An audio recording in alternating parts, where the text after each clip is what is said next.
Ladies and gentlemen, distinguished guests and our esteemed panelists. My name is Sheetal Sadana and I extend a very warm welcome to all of you to our Hotelier GM Summit Northern Region, an event that unites the best minds of the hospitality industry. And I'm thrilled to stand before you as we embark on the journey that promises to be insightful, inspiring, and transformative. In an era defined by rapid change, innovation, and an evolving guest landscape, the Hotelier GM Summit stands as a beacon of opportunity and collaboration. Today, we gather not just as attendees, but as a community of visionaries, leaders, and pioneers who shape the very essence of hospitality. I encourage each and every one of you to actively engage, share your insights, and forge connections that can shape the future of hospitality. Let's seize this opportunity to learn, to collaborate, and to redefine what it means to be a true hospitality leader. But before we proceed, allow me to extend a heartfelt gratitude to our valued partners. A special mention goes out to our Powered By partner, Grohe, who has lent their esteemed support to this event. We are also grateful for the contribution of our associate partner, Signify, technology solutions partner, Hotelier, category partner, Snap It Bread, exit partner, We Serve, cleaning and hygiene partner, Ecolab, hospitality tech partner, Spalba, and a gracious host hotel, Pullman New Delhi Aerocity. With great anticipation, let's embark on this journey together. A journey that commences with resounding applause as we inaugurate the 6th edition of Hotelier India Presents GM Summit Northern Region powered by Grohe. Can we have a big round of applause, please? That's wonderful. Thank you so much. Now it's my pleasure to invite to the stage a distinguished individual who requires no introduction. Mr. Bibor Shrivastava, the Managing Director of ITP India, a trailblazing figure in the hospitality industry whose leadership has redefined excellence and innovation. He will now grace us with his welcome address. May we have Bibor please on stage, please? Lovely. Yes, the stage is all yours. As they say, less is more. And I didn't want Sheetal to give a discourse on me. You know, it's a Monday, and that too in Delhi. Busy days, back in the season, full of action, but what an incredible people you are. The house full to its capacity. Magnificent hoteliers, ladies and gentlemen, give a huge round of applause for yourself. Let's hear it. Louder. I think what we did to tell you in 2 minutes as to who we are, where do we come, what do we do, and how do we do. But at the heart of it, whatever we do, we stay neutral, we stay credible, we stay meaningful. And all of this is possible unless you have a collective vision. And how do you do that? You have to have all stakeholders. Ladies and gentlemen, while we seeded the thought of GM Summit, what really went through my emotions when we went through the horrid times, it was at the heart was the GM who was facing the brunt of everyone, from the owners, from the operators, from the bosses, from everybody. And that gave birth to GM Summit. Very proud of you. I think my team says there are hundreds of GMs in the room. Give them a hand, please. All our lovely general managers, not only who are here, who are everywhere in this country, making each one proud. Welcome, Zubin. So I think tonight we celebrate these general managers. And what is important, you can't have a successful journey unless you have great partners with you. Ladies and gentlemen, these partners, and I call them truly the partners, the great amazing brands that you see in the room, right from Grohe to Signify on my right, to Snapbread, to Ecolab, to Hotelier, to We Serve. You know, these people have really worked tirelessly to listen what is required and how they come to you to give you that cutting edge, to give you that unique positioning, to make your discerning guest feel that important, feel that service, get that experience, what they deserve, and harness the growth and the potential that this industry holds. And tonight, I have invited few of my designers' friends, and I very proudly say, if you want to make your hotel, and if you want to make a statement, profit by design. Zubin is smiling, we've been talking, how much we should recognize these Indian turf.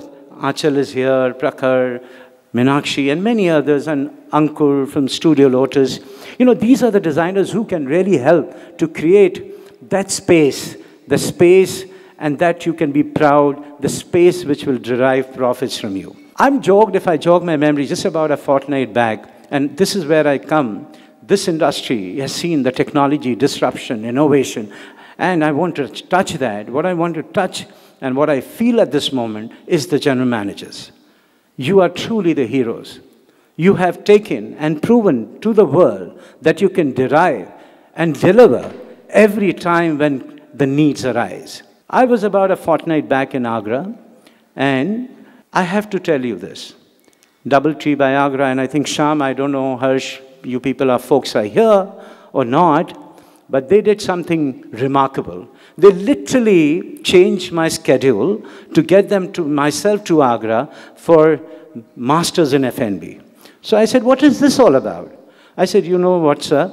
The industry is facing a huge challenge when it comes to talent. And you coming here will be inspiring.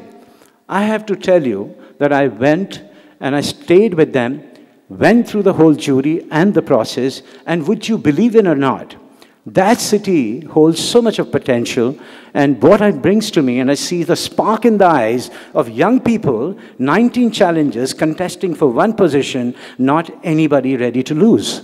Now what does it mean? At the unit level, GMs are taking great initiatives to make their hotels shine. But I think the call is, especially people from Tier 2, Tier 3, take a call, take a note. Collective vision, I would say to general managers. Make your city shine when you come together as one cohesive force to deliver the ultimate objective, which is making your hospitality industry shine.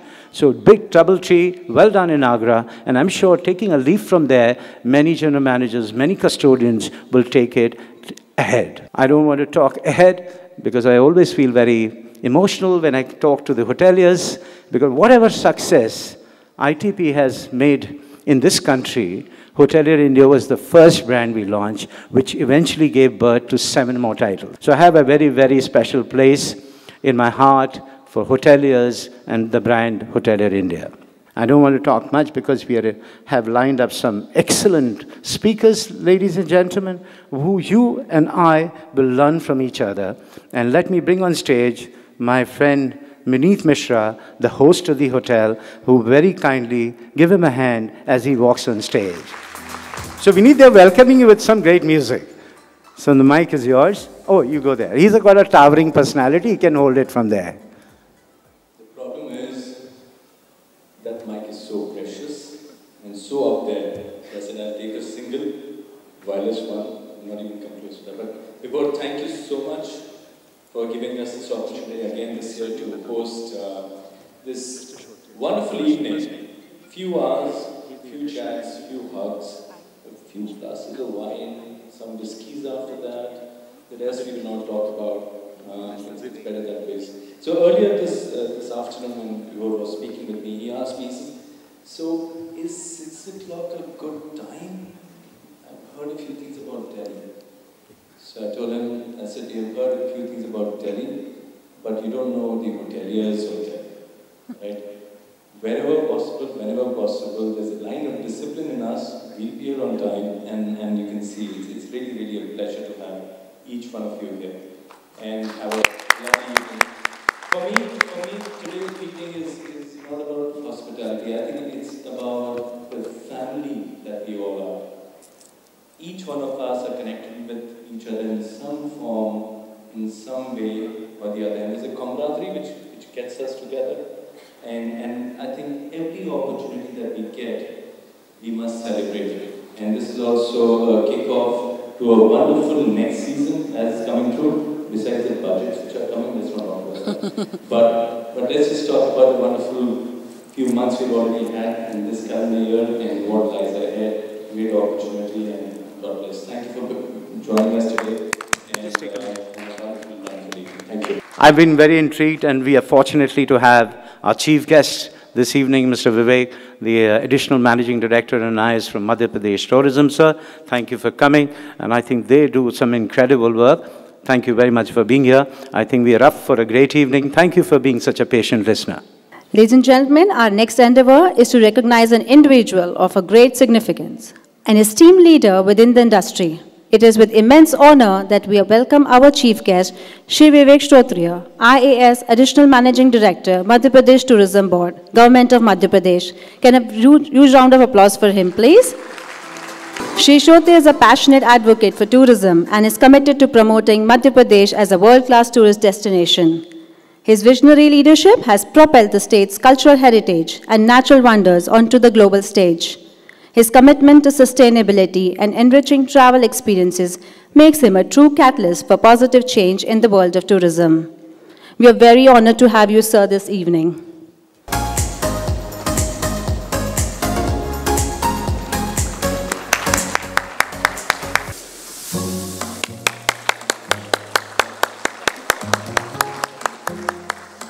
So, the stage is all yours, sir. Thank you so much for gracing our event. Good evening, everyone.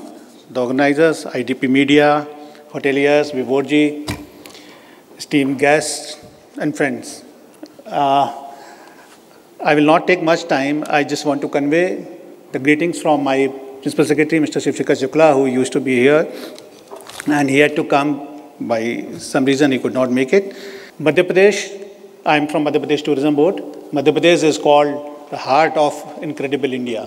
And the reason why it is called heart is not only Madhya Pradesh positioning at the center on the map of India, but basically what I feel that Madhya Pradesh represents the confluence of all the culture forms that is found everywhere in other states of India. So that is why this heart is associated with Madhya Pradesh. And there is one more reason, that's why we assign a heart to Madhya Pradesh, that the people in Madhya Pradesh are very friendly, very amicable. They, as it is said, na, कि छोटे शहर के लोगों का दिल बड़ा होता है. So that element of hospitality is there. So I just wanted to, this is not a forum where I should speak a lot about the tourism in Madhya Pradesh. For that, I have requested the quorum to play a video after my this Thanksgiving. So Madhya Pradesh, so I was talking about all the culture forms. So be it people, literature, cuisine, traditions, craft, everything. You will find every part of every state in Madhya Pradesh. I won't take much time, Sheetal. I just want to invite you all to Madhya Pradesh and see the spectrum of experiences that we offer. And instead of giving a big lecture on tourism, I would request you to play the video.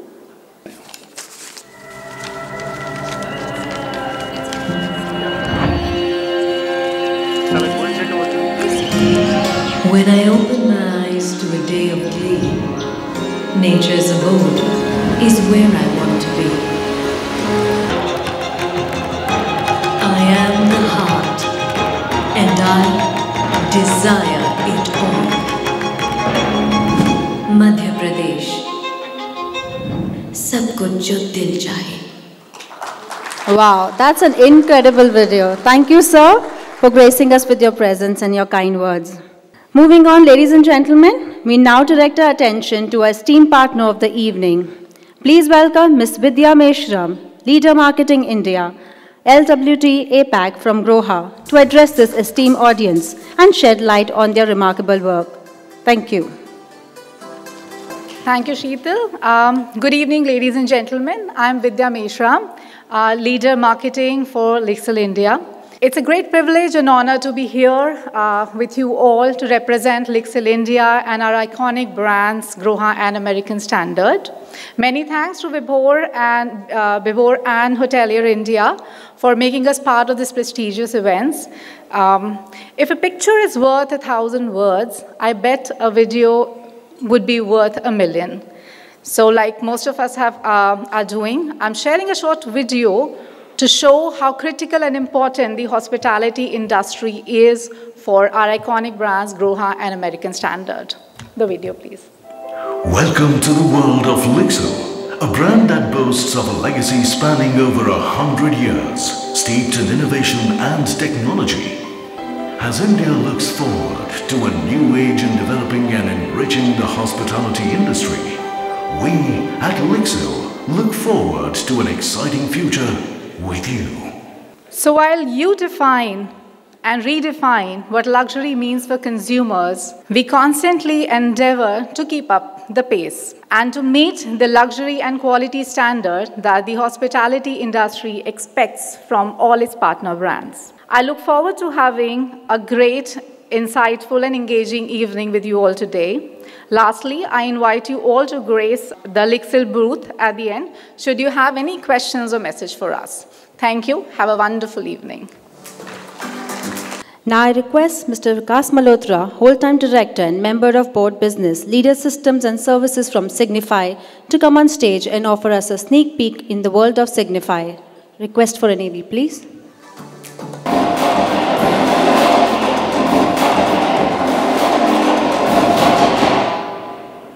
This is too bright.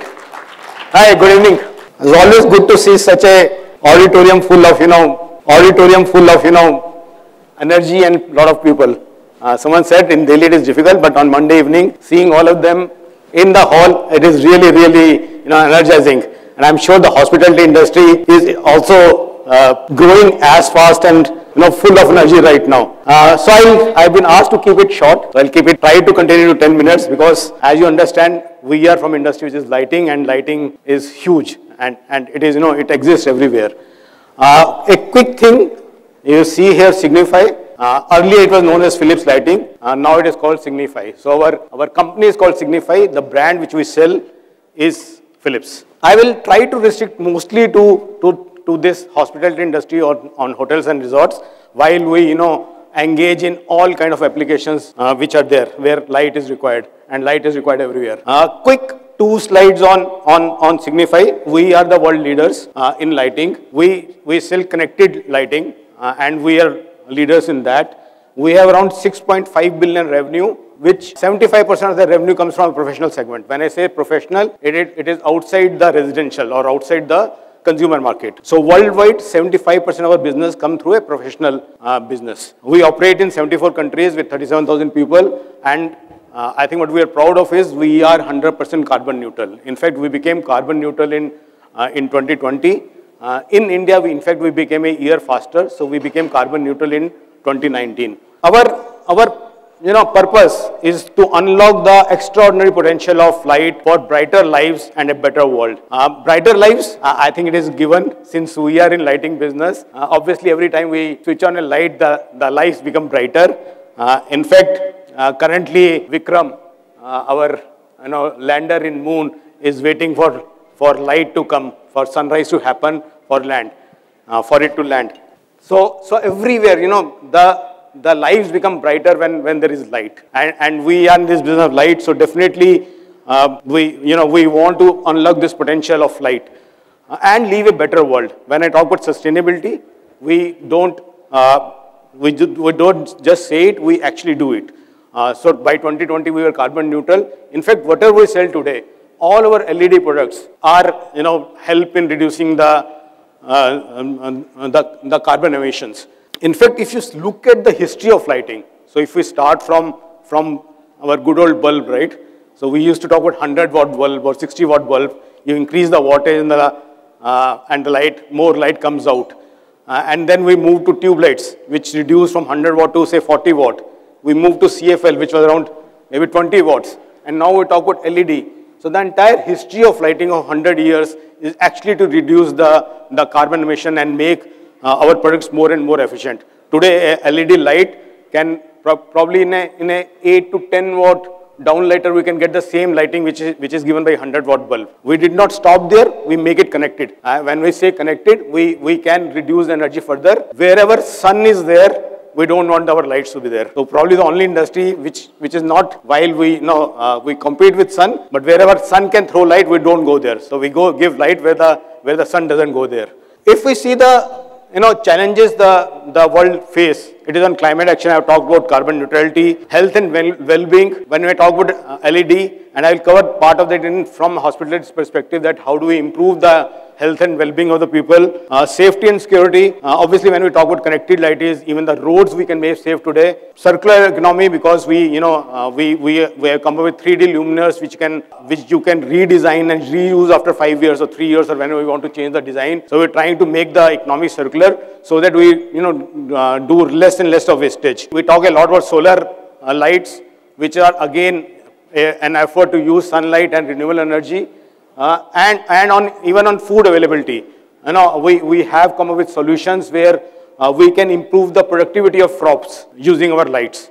And this is in a horticulture, we're spending a lot of money, a lot of research to make sure that we improve on the food availability as well. As I said, this is through multiple offerings which we have. I will, I think, talk more about that in the coming slides. So that was about our company, and we operate in all possible applications, whether it is public, whether it is sports and area. I think Mr. Vivek Shorte is there. Sir, in MP, we have done a lot of iconic projects like, Orsha Temple or Rajwada in Indore. We can do a lot of iconic structures. In fact, Rashtrapati Bhavan or India Gate, this has actually helped in increasing the footfalls and make the places a better world. More and more people actually travel in the night to see some of these iconic structures. Kutab, you name any iconic place in the country today, it has been led by Signify, including both the old parliament and the new parliament. So that is public, but even all stadiums, retail, office industry, in every application. So wherever light is there, we can contribute and improving the lives, making connected, and improving the efficiency. For today, I will just focus on the smart lighting and controls at hotel and resorts. A lot of people know Philips lighting for our lighting applications. In fact, in this hall, the lighting, apart from these bigger lights, all the functional lights has been done by us. So everyone is aware about lighting, but we also do a lot of controls, which means that these lighting has become smart. So these can be connected through any user interface, whether it is mobile, remote, laptop. So it can be all controlled, it can be scheduled to give a better experience to the customer as well as to the staff. So broadly, I think if I to say that we operate for hotels, for hospitality, we have three big features. One is enhanced guest experience, energy management, and operational and staff efficiency. So when I talk about enhanced guest experience, clearly an effort to improve the revenue for the hotels, and energy management and operational efficiencies reduce the cost. This slide, believe it or not, I have not prepared for this hotelier meets. This is our regular pitch for all our hospitality meets, all our every time I go and meet a customer, because I understand, and the reason I'm saying this, the next panel discussion which you'll all be hearing has this as the topic, improving guest experience and operational efficiency. In fact, that has been our pitch. The good part of coming to such events is one, definitely we can tell about what our current offerings are, what current technology we are using, how we're improving. But it is also important for us to get a industry perspective, because once we hear the panel discussion, we get to know how this industry is developing and what more solutions we need to come up with for giving a better experience to the industry as well as to the guests. So how are we giving better enhanced guest experience and energy management? Can be broadly summed up in these 6 features. The first 2 being simple and intuitive control, comfort and personalization for guests, multiple purpose places for whether it is a conference room or a food and beverage area for leisure activity. All that areas can also be changed into a good experience for the customers. Obviously, for the staff, when I talk about operational efficiency, we talk about smart notifications. So on a dashboard in a control room, you can all sit and see which are the rooms which are occupied, whether the guest is inside the room or not inside the room. All these benefits are available on dashboard. So when do you want to send the staff to clean the room or collect the laundry? All that helps in operational efficiency and staff improvement. While doing all that, and obviously there is a control board room which gives all the energy data, how you can improve the energy and reduce your costs significantly. While we offer these connected lightings, obviously this is technology based on cloud. technology based on internet. So it is also important that you have a safe and secure experience. All our solutions are totally encrypted. It is, and a lot of research has gone before we launch that. So we make sure that there is no security breach when you implement some of our solutions. A quick, when you talk about guest room experience, clearly we can control everything, whether it is light, curtains, HVAC, everything a customer needs. We also give a real-time occupancy, basically saying that whether customer is inside or not, and his own the way he wants to operate, the way if he wants a 24-degree temperature inside the room, every time he moves into the room, it will be 24 degrees. So we have systems to make sure that we capture what does a customer want and make sure the room, when he enters the room, he gets the experience. Now we have done research and we realized the moment of truth is actually when a customer walks into, or a guest walks into a room. If at that time he has to if he doesn't find the room soothing, or if he has to fumble with the switches, find out how do we switch on the light or how to change the temperature of the room, it is not a very good experience for him. With our system, you can really, he doesn't have to bother. We have made it simple, intuitive, controlling. So all this, whether it is lighting, whether it is heating and cooling, power, fans, curtains, blinds, all this we control based on real-time occupancy of the customer. All this is centrally displayed on a dashboard for which staff can use to make sure that they are more efficient. They are not wasting time going every time to see whether the guest has left the room, whether there is time to clean the room or not. All the rooms are available on a dashboard with the occupancy status and energy status. So we integrate that with with the operational system to improve the efficiency. Our switches, the control switches which are connected to the internet, are simple, intuitive, so you don't have really to bother to see which switch operates how. And we have spent a lot of time to do that. In fact, it improves the guest experience. If you read the last proximity sensors, every time a customer or a guest goes near the switchboard, the switchboard is backlit and the lights switch on. He has very good night experience because every time he gets up, we can switch on the floor lights and guide him to the washroom without him bothering about switching on the lights and finding out which switch operates for which one. So clearly, he can switch on the laundry and privacy switches, which can give the data to the staff to figure out whether they go into that room or not. So make it simple, make it effective for guests has been our aim. In fact, while I talk about connected switches here, we have a big range of modular switches as well. And a lot of people don't know that Philips is also in switches. So we have a big range of modular switches. We can customize the switches, give the shape, the color you want to give. So we can completely customize it. In fact, if you go to the booth at the back, which we have displayed both our connected switches as well as our conventional modular switches. A quick video to give a break to the words I'm saying. As soon as they open the door, with one tap on a panel, guests can personalize room ambience and choose lighting scenes to work or relax. At the same time, providing you with an overview of all guest requests in your entire property. Yeah, I've got 2 reminders to wrap this up, so I'll take probably 3-4 minutes more to wrap this up. Just a few words on Interact.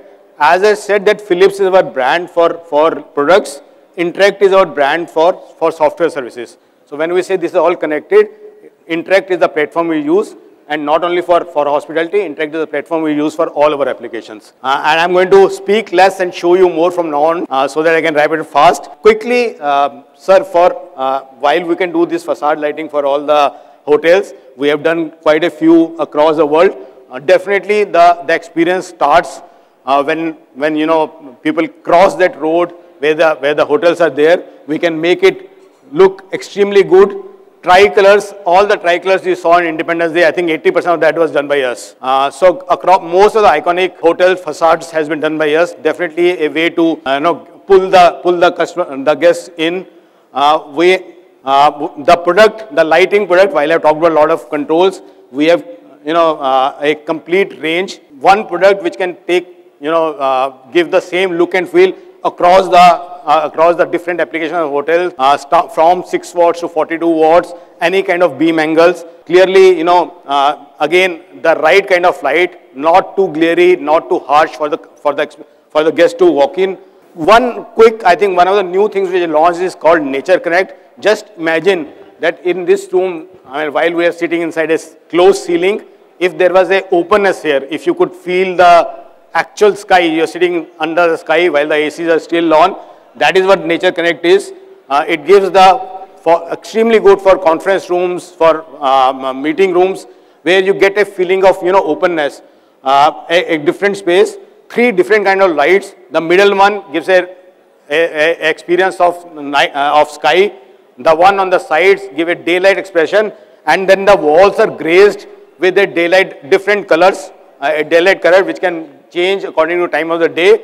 While sitting inside the room, inside the conference room, you get a feeling of sitting outside, which again improves the productivity and well-being, which I was talking about in the beginning of the presentation.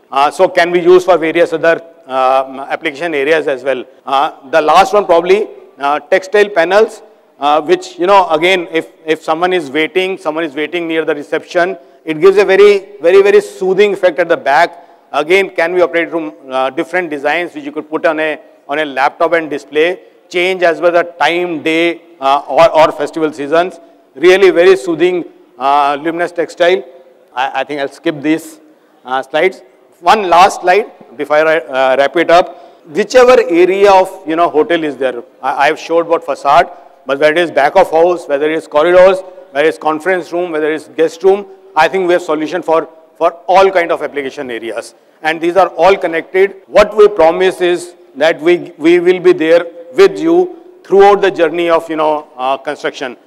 We design lighting, we design controls, we install them, we commission them, and we can also maintain it for a larger 10, 12 years of time. So no multiple vendors, no multiple chasing of different suppliers saying that light is not working or controls is not working or this is not technically good. We will be there with you for all your requirements. Thank you. Thank you, Mr. Malhotra. Without further ado, with these valuable insights in our minds, we transition to the first panel discussion of the day, a topic of great pertinence, innovation in a disruptive landscape. I invite you all to give a very warm round of applause as we welcome the distinguished panelist and the session moderator to the stage. Mr. Arun Kumar, Market Vice President, North India, Bhutan, Nepal, Marriott International. Come on, ladies and gentlemen, can we have a rude round of applause for these people, please?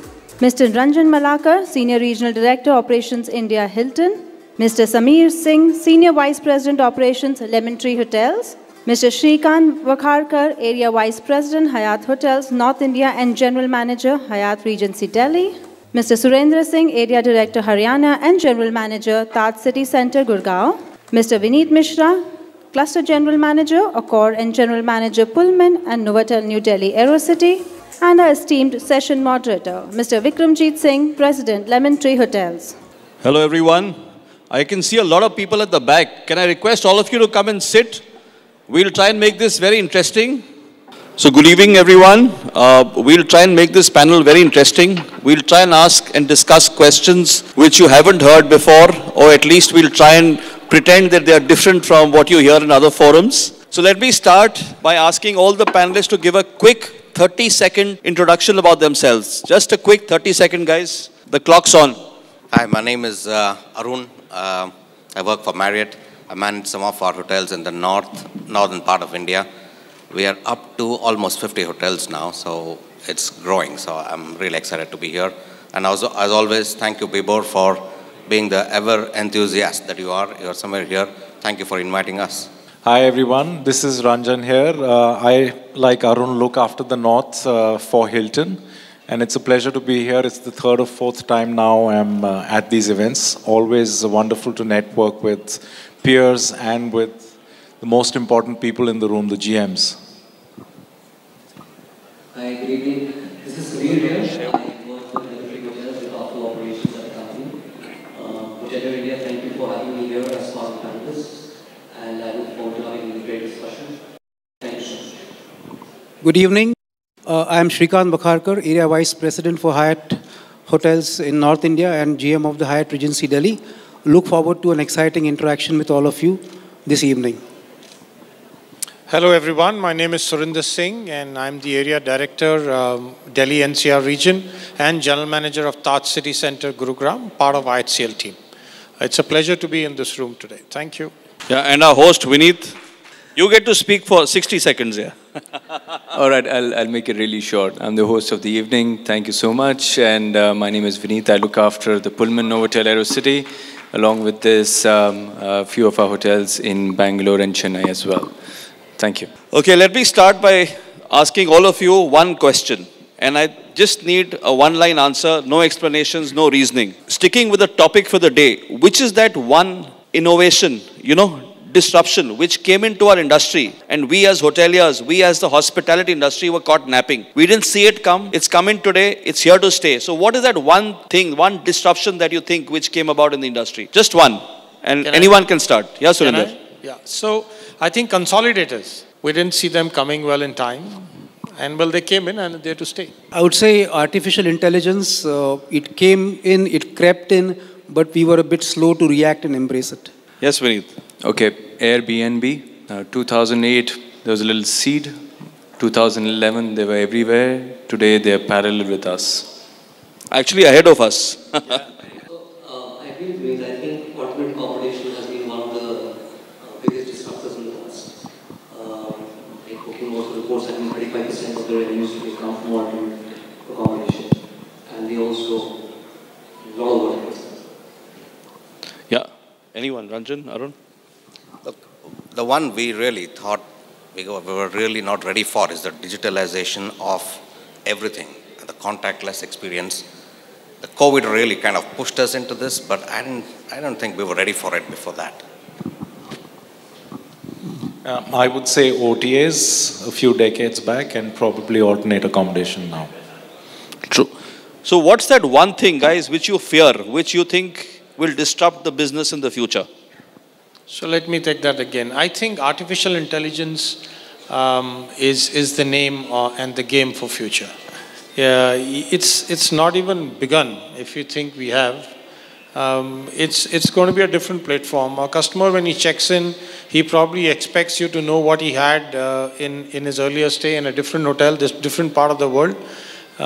So there is a different kind of experience that needs to be chalked out if we get our AI act together. So I think it's the rise of fintech and banking companies trying to service and sell that.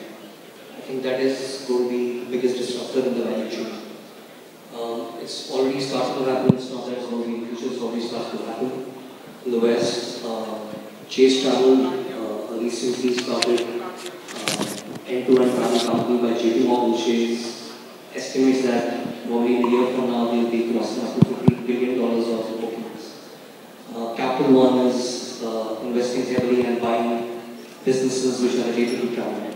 Citi has expressed its interest. Amazon India has expressed its interest to sell travel. And I think the reason why it's going to be very, very disruptive is because these companies with the tremendous amount of capital, the digital know-how, the consumer database like nobody else that they have, their marketing reach, and their credit card loyalty programs. You put all of them together as your weaponry, I think, is going to be the biggest disruptor in future. Interesting.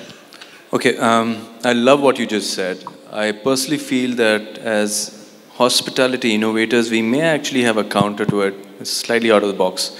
But if you look at blockchain for hospitality, that is from the minute you think of booking a hotel, to your payment, to your ID, to your preferences, to your stay, to your personalization, to your data being recorded in the right manner and being secure in the right manner till such time you leave, all in one entire cycle. Now, this has been done in Bitcoin, and we all know that. It was pretty much there. But while others are kind of taking this up, sorry, but I would love to have something called Accor money, and it's not points that I'm talking about. So that is something which I hope we are fast on and we start thinking on those lines as well. Very interesting. Yeah, anyone? Shrikant, would you like to add there? I would just take off from what both Vineet and Surinder said about artificial intelligence and how we actually need to embrace it in a very positive way with its current limitations. So one of the things that we are working on, I think moving forward, would be talent. And how are we as an industry ready to pay by the hour? I think that is going to be a disruptor coming soon. And we're not ready for it. I think we will be very soon looking at something which is really disruptor in this industry, in this country. I would say also the distribution landscape, because we really need to innovate with payment solutions, keep up with the likes of Booking.com, Make My Trip. So that's going to be a big challenge for the hotel. How can the hotel apps compete with those big boys who've got billions of dollars worth of technology at their disposal? So. Very interesting. In fact, we've often discussed OTAs versus direct, but today to the panelists, I have a very different question. You know, with the booking behavior changing, with people looking at retail, looking at booking through online travel agents or direct, do you think, and do all of you think, that sales teams in hotels will slowly get redundant? I know I see a lot of salespeople, please don't shoot me out of this question, but you know, this is a fear. Do we really need those massive sales teams in our hotels? Do you need 15, 20 people going out, in the market, or you don't? Do you see them as, the future, or do you think it's a thing of the past and slowly they'll fade out? Vikram, I'll take that. Anyone can take it. So, we all have been seeing on our LinkedIn feeds the public listed companies reporting best quarter, best ever revenues, best PAT, etc., etc. And the staffing aspect has hit the sales department as well. So the staffing levels have gone down and everybody is reporting the best numbers. So I think that gives you some idea of the need and the requirement. So I think what's going to happen is that it's going to shift from how they would earlier approach the corporates and they would have a list of 100 accounts. And it will move to, I think, sales towards B2B platforms, more of consolidators, more of consortiums, MICE, weddings, that will remain as one offline channel. And certain few exceptions such as embassy businesses, etc. But to answer your question, yes, I think the numbers have already gone down and I think they will go down further. Yeah. So, but sorry, just to add, I think what would be the need would be probably is that you may reduce your sales team numbers, but I think with more of e-commerce happening, you would need to invest that much more towards marketing, loyalty, that aspect, I think. Interesting. So I have a different take. My take is that it's not either or. Where we are sitting and the way the cake and the size of the market is expanding, we need to have both the guns firing. India can't follow and do a cookie cutter model of Western world where people have stopped going out on calls. The market's very matured. They behave in a very different fashion. Indians still like to have some connect, some face to where they want to give the business to.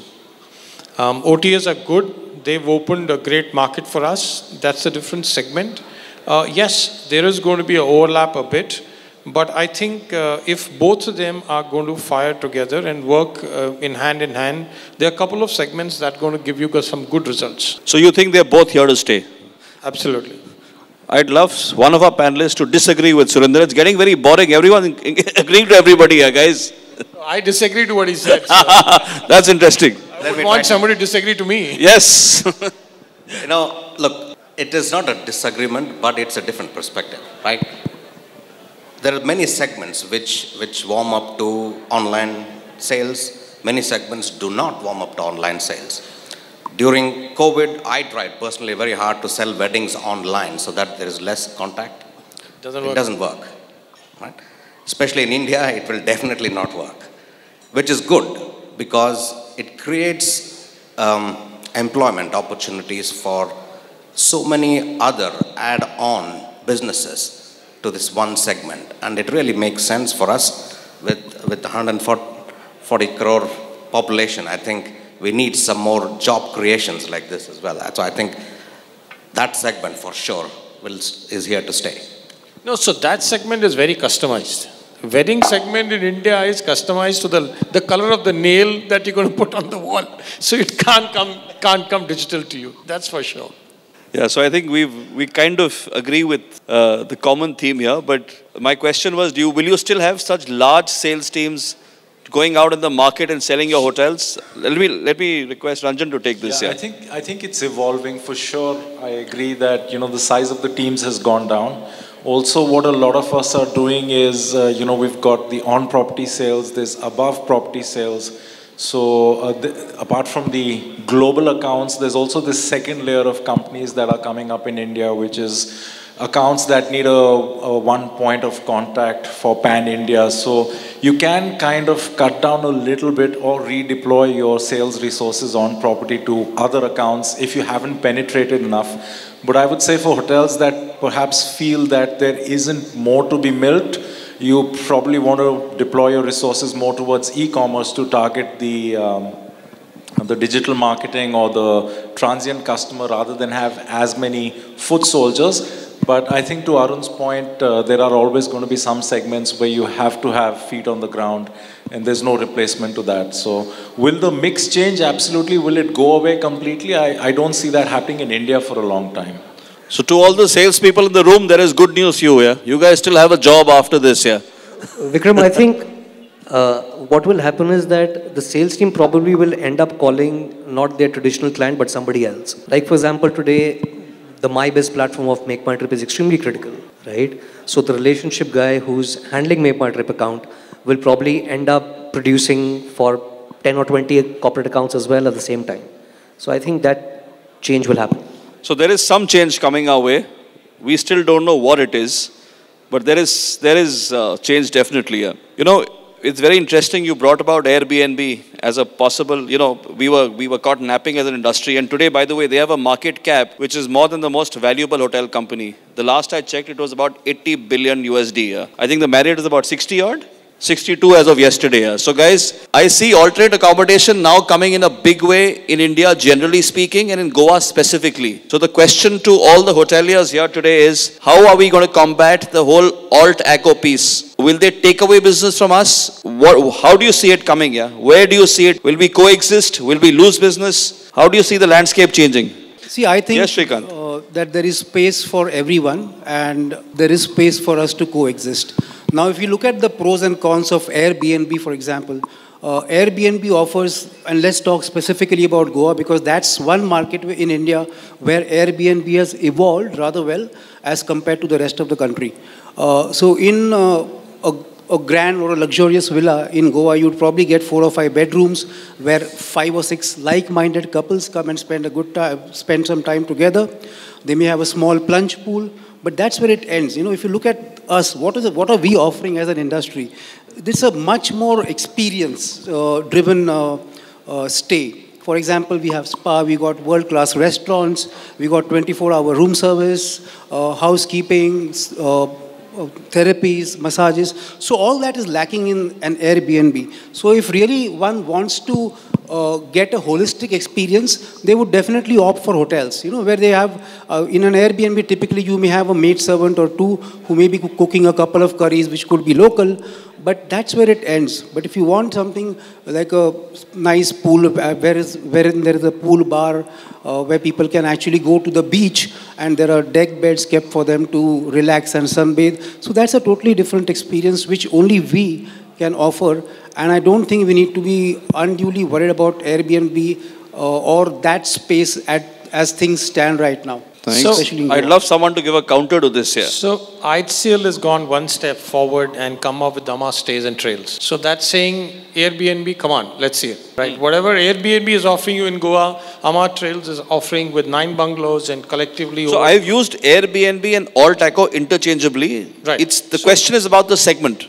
Right. So the point here is that if there is a customer who needs an Airbnb kind of experience, which is new in India market, is definitely going to explore that. Is there an alternate? Yes. Are hotels going to get into this? Should they get into this? IHCL has done it. Would others want to do it?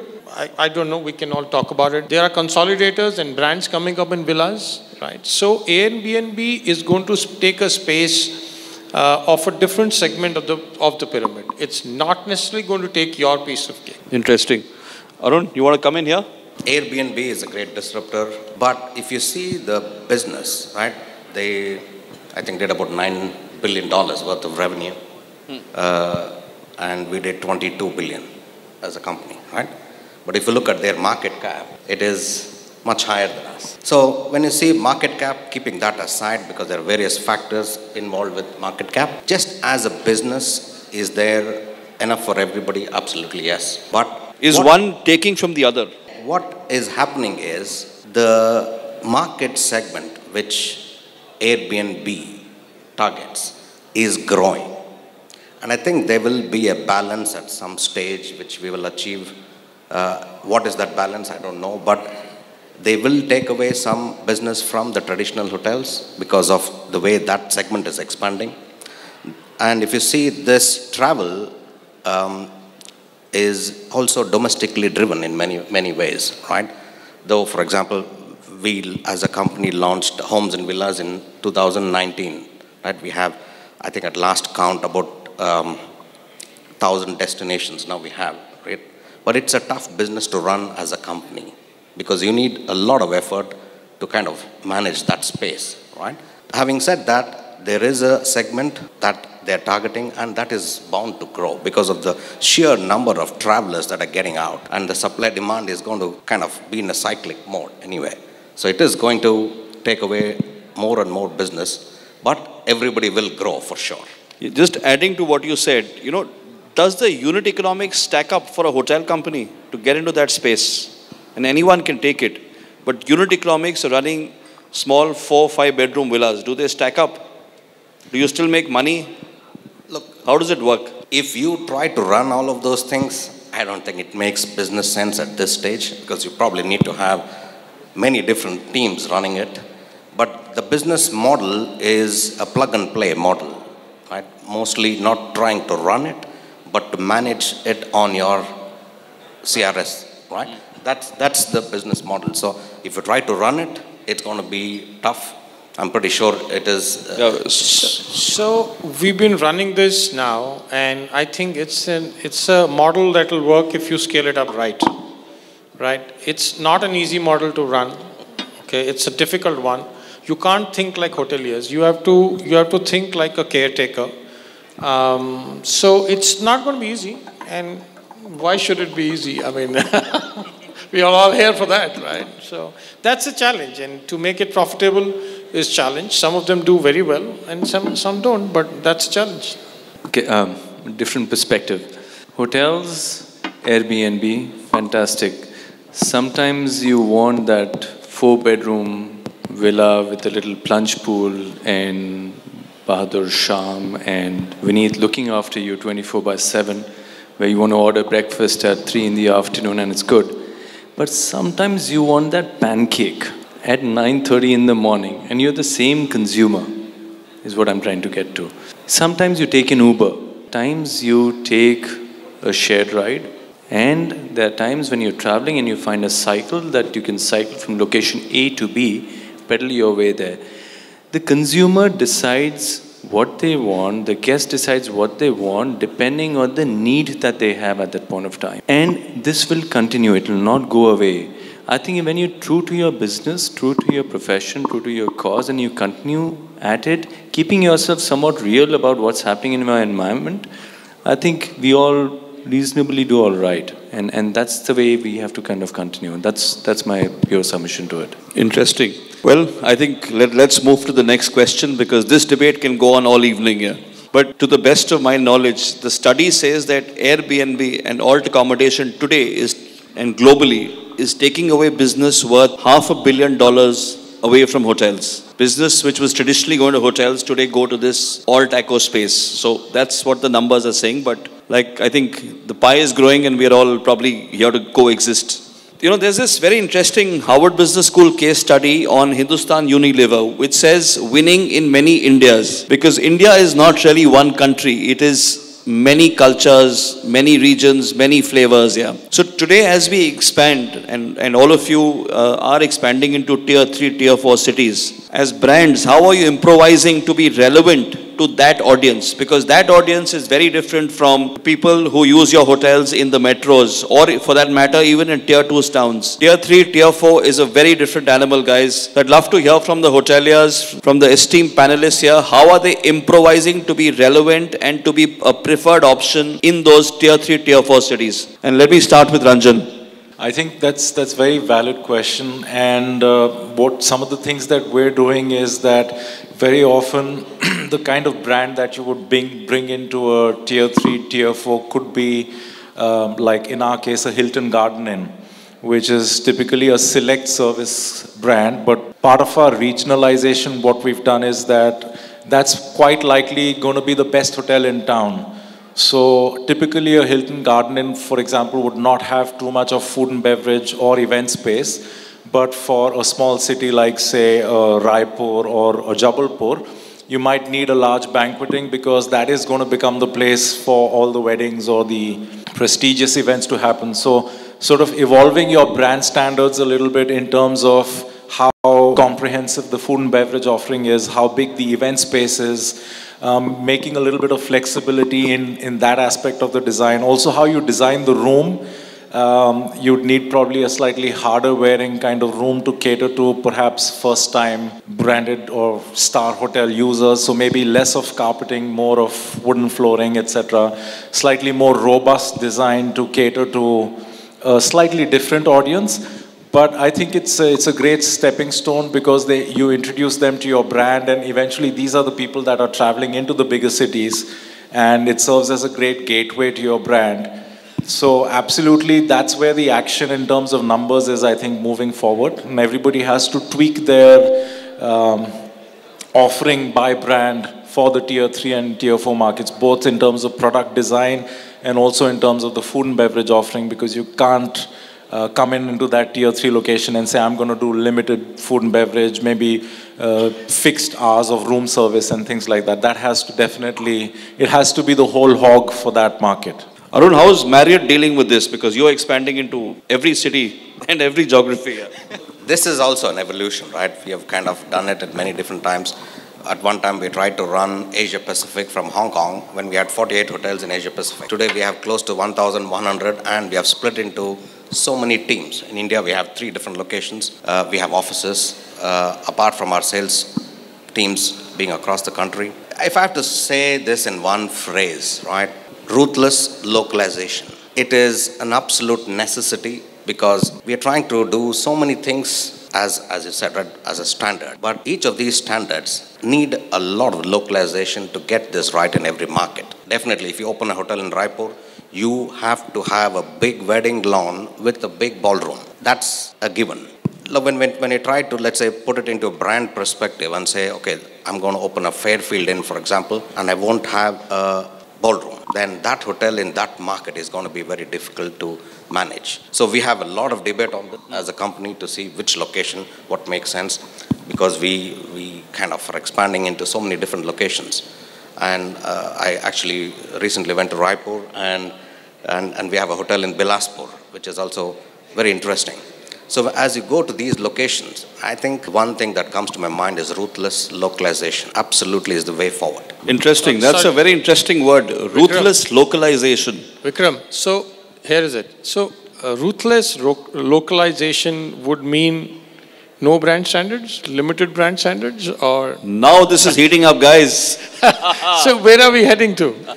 Look, we have to adapt every business model to that local area, local place. We, for a long time, like most international brands, had a set breakfast standard across a brand.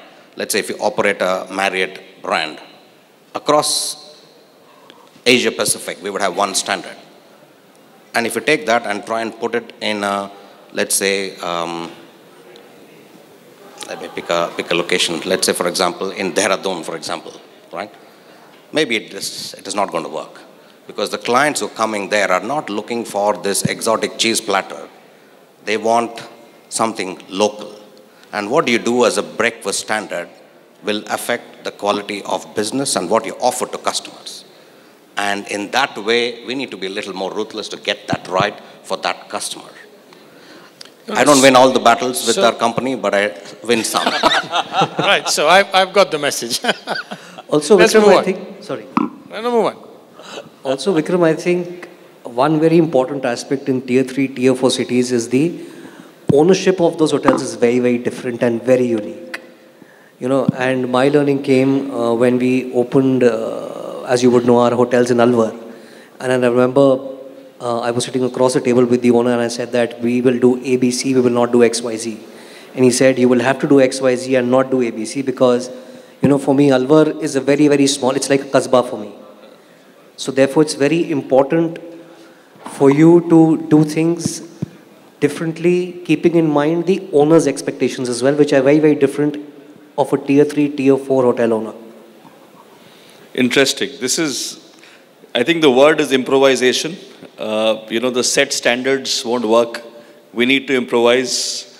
And, you know, but Surinder's itching to say something here, so I'd let him speak a few words.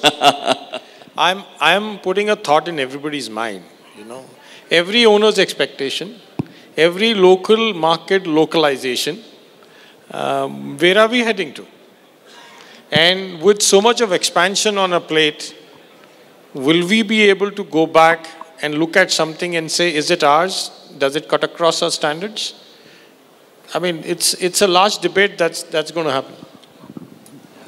I think the important thing, as Arun was also saying, is you've got to sort of think a little outside the box. That doesn't mean that there are no rules. There is no framework. You just sort of tailor-make the brand standards for the market. That doesn't mean the Raipur standards will be different from Jabalpur, but there will be enough flexibility built in so that there is the core offering and there is the 20% that needs to be tweaked. That's more for the food and beverage.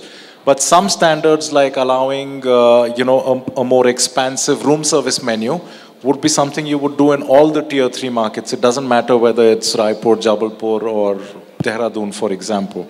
So there is definitely a framework, but it's just that it might differ from the global framework for that brand. And that is something even a lot of the countries where these brands originated from have now begun to accept that what works for, say, a Hampton in the US, because of the social infrastructure around and the way the US works as a market, will not work in places like Asia Pacific where, you know, the Starbucks may not be that close to the Hamptons, so maybe dumping down the F&B will not work. So I think there's a happy medium to be had, and if you don't do it, then basically you're kind of doomed to fail. As a lot of the brands that were first launched, especially in the select service space, have found out. Indians don't care too much for select service. They do like room service. It doesn't matter, you know, if it's an economy hotel, because the guys in Mahipalpur across the road offer that. So you cannot get away from stuff like that. Very true. So I think we should conclude by saying you win some and you lose some and agree to disagree on this. No, but let me, since we are staying on the topic of food and beverage and restaurants, let me bring something here and try and throw a googly at you guys. Food and beverage is slowly moving out of hotels to standalones. Some brilliant brands, brilliant restaurateurs, lovely, you know, outlets which have opened. So as hoteliers, what are you guys doing about the multiple restaurants that you've created in your hotel? Are you getting a yield per square foot on that real estate? Or is it, you know, you're just maintaining it and rooms is subsidizing that real estate? What's happening to it? How are you going to combat the fact that F&B actually is moving out of hotels? What are we doing about it? And let me start with Vineet here. All right, to start with, for years together, I think... See, the operative word is yield per square foot, and this is prime real estate. True. So, for many years, we used to always say how many rooms, and first of all, let's find a prime space to feed them the first meal of the day. And that's how I think everything started off. After that, we had to create another restaurant. There's one space which is on this either the second floor up or 2 levels down on the right hand side. It's not a speakeasy, but that's your key specialty restaurant. That is how we would create. And then the third part was, let's make a massive expansive lobby where we can have loads and loads and loads of sitting, but no monetization of that sitting. This is the tradition that we used to kind of work with. I think all this is starting to shift a fair bit now. I think hotels for a very long time have done great breakfast, and we will continue doing that. That's a commitment. We also love buffet restaurants because we are trying to please everyone across. But what we do is we limit ourselves to just specific meal periods. Out of 7 days of the week, our focus goes on to one thing called the Sunday brunch. And that's the end all of it. While the space outside started creating beautiful concepts which were nice, they were quirky, they were meant for a specific segment, which incidentally turned out to be more local than international. And that is something which we are learning now. I think we are late starters onto that. I won't say that we are already there. But most new concepts which are coming in pretty much ensure that you've got limited seating, but that seating, if you want to use my air conditioning and everything else, the beautiful ambience of a lobby, you should be having a beverage with you. And this is also luxury space. I'm not just speaking economy. The second part is that when we are reworking on our concepts, I think we are making it far more authentic in its own approach, not trying to please everyone and anyone. And that's my understanding of it. Will food and beverage be more successful in a standalone versus a hotel? I don't think so. I think we will compete. The fact is the competition grid has gone so much. But having said that, running a restaurant P&L today is becoming exceptionally critical for us to understand whether it is really worth it to do it yourself or give it to a third party or make a showroom out of that place. But at the end of it, per square foot, should be able to give you some kind of a return. Let me bring Shrikant in. Shrikant, what's your view on that? You run many successful restaurants in your Delhi hotel.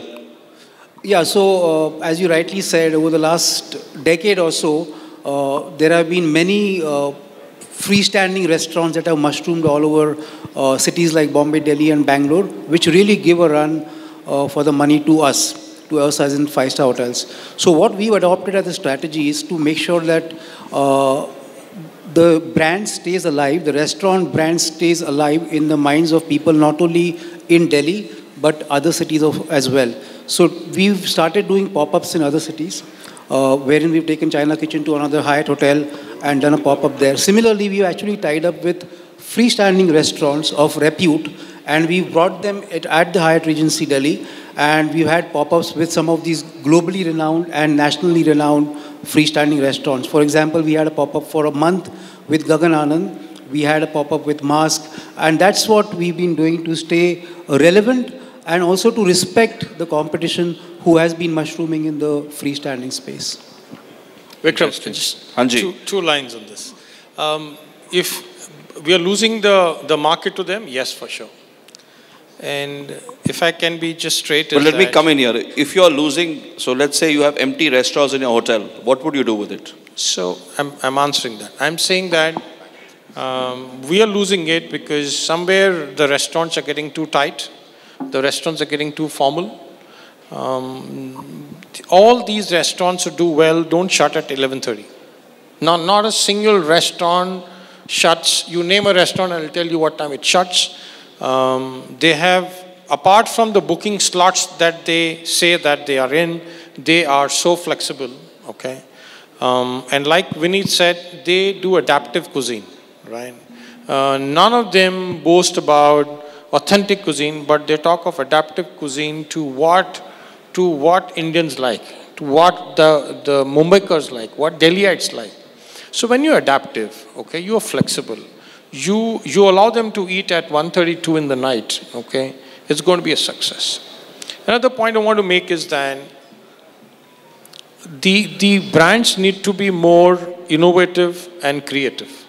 I think somewhere down the line, the food and beverage industry in the brands have stopped thinking beyond the point. And that's where the restaurants outside found a gap. And said, listen, you go to any hotel, you have those cookie cutter 30 dishes. I may garnish it differently. I may call it differently, but ultimately it's the same dish. So that's where the space is outside. So let me rephrase my question for everybody. Are hoteliers ready to shut empty restaurants and convert it to a meeting room, a banquet hall, a showroom like you said? A yes or a no? Let me start with you, Vineet. Just one word. Business case. So if the business case makes sense, your answer is yes. Yes. Surinder, I'd love to see you one word. Yeah, one word from you. No? We will make it work. Excellent. No. Samir? So thankfully for us, we have very We've few already such done it. So. spaces. We have more rooms. But yeah, the answer is yes. Ranjan? For us, hybrid. So if we can't make it work for whatever reason and it's not feasible, then we'll get somebody in who can run it for us. Excellent. Lease it out. Let's hear Arun now. Yes or no? Look, if I'm a GM, I would fight for it. I would say no. Right? But in my job, I would say yes, absolutely yes. Okay, guys, so let me wind up here by asking a very relevant question. You know, all through COVID, we had multiple discussions in forums, first online and then offline, and you know, everybody spoke about the immense learnings, the new margin expansions, the new way of looking, and the new way of doing business, new manpower ratios. So my question to everyone here is, how much of that still exists today in our business and how much of it is forgotten? And let me start with Arun here. What all have we forgotten? What all are we still doing? Look, the contactless experience, we have taken it to a different level. I think that's something here to stay. It will stay. One of the things that we have really pushed hard to do away is the QR code menu. And we are putting. You have it or you've done away with it? No, we have done away with it. We are putting physical menus in most of our hotels now. So one practice forgotten, QR codes. So I think for us, we've kind of gone with a hybrid approach. So some people are quite happy with the digital or the contactless approach. So we've kind of tried to make sure that we have both options there. And from an efficiency perspective, what could have been done away with has been kept away. But obviously, as business levels have come back, a lot of those numbers have come back to pre-COVID levels. So any good practice that you think because of business pressure, because of volumes, occupancy, you've had to do away with? I think what we've retained, which came as a result out of COVID. Either way, yeah. Yeah. Digital check-ins. So now we always had that ability, but now we've sort of got the staff pushing it, the team members pushing it a lot more to the guests and trying to make sure that we can sort of move away into a paperless environment, especially since a lot of our hotels that have opened after 2018 have the GRMS feature, which means you don't really need a key card anyway. So that is something we're still pushing for, and the adoption has increased. Yeah. Samir? So one practice I think that we've stopped post-COVID, thankfully, is salary cuts. So that's a good thing. But on a serious note, I think for us in the mid-scale space, we've continued with pretty much everything that we implemented during COVID, barring a few small changes in terms of buffet size, etc., which has come back to normal. But I think barring that, most of it has stayed. Like Arun mentioned, I think for us at Aurika Hotels, we kind of brought back the physical menus, etc. But otherwise, for majority of our hotels, everything has stayed. Yeah. Shrikant? Yeah, while the QR code menus are very, very boring and tend to be extremely statement-driven without any excitement in them, what we are doing now is a very different approach to the same menu. We are doing something very innovative. Work is in progress on that front, and we are looking at how can we actually infuse a couple of videos of our chefs cooking dishes, etc., by which when the guest sees the menu, he can actually visualize and salivate at the fact that this dish is something which I would want to have. So there's work in progress, so we are innovating it to a different level altogether. So the only thing that we've got rid of is the masks. Okay, I think the rest are there to stay. And I think they should stay. I mean, we have still got the QR codes on, so I think it should stay. The manning ratios? Manning ratios are staying, but if the top line is growing, the manning numbers are growing accordingly, but not at 2019 levels. So otherwise there is no increase in your salary. So, host, you want to wind that up with? Okay, so during the entire pandemic time, I think what many of us actually miss today are the wonderful colleagues who used to be with us and who chose another path in their life because of reasons that we all know. And I think it's very important for us in this room also to realize that we are on a time bomb. We all are expanding. Next few years look great on charts, but we need great colleagues to run this through for ourselves. So if you really ask me, that's my submission, that investing into talent, if this room goes across and commits that I will go and do one session at one IHM or one private institute or just a school or speak to a career counselor to say hospitality is a great industry, I think we are starting to invest back for our own self and industry as a whole. That's all for me. Thank you. Thank you, everyone. We've tried to make this as interesting as we could. We have time for just one or two questions from the audience. Would anybody want to ask the panelists anything? Yeah. Can someone hand over the mic? Or, yeah. Please introduce yourself and the panelist, name the panelist who you want to ask the question to.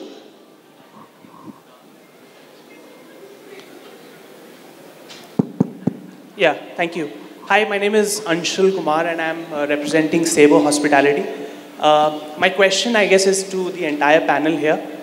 I think the biggest disruption was COVID. Now, of course, there could be another pandemic coming in the next 10 years, 50 years, or 100 years. How is it that each of these hotel chains, even travel, is gearing up for that next disruption that could potentially again bring travel, to a complete standstill? So, what are the learnings that we are going to put so that the next generation or whoever faces this COVID situation again is able to gear up for it? Why don't you allow us to enjoy this? I mean, we've had that for 3 years. Let us enjoy this. We'll cross that when we reach there. I think 20, 30 years is a lot of time. I'll meet you somewhere later. Hopefully we'll be done working by then.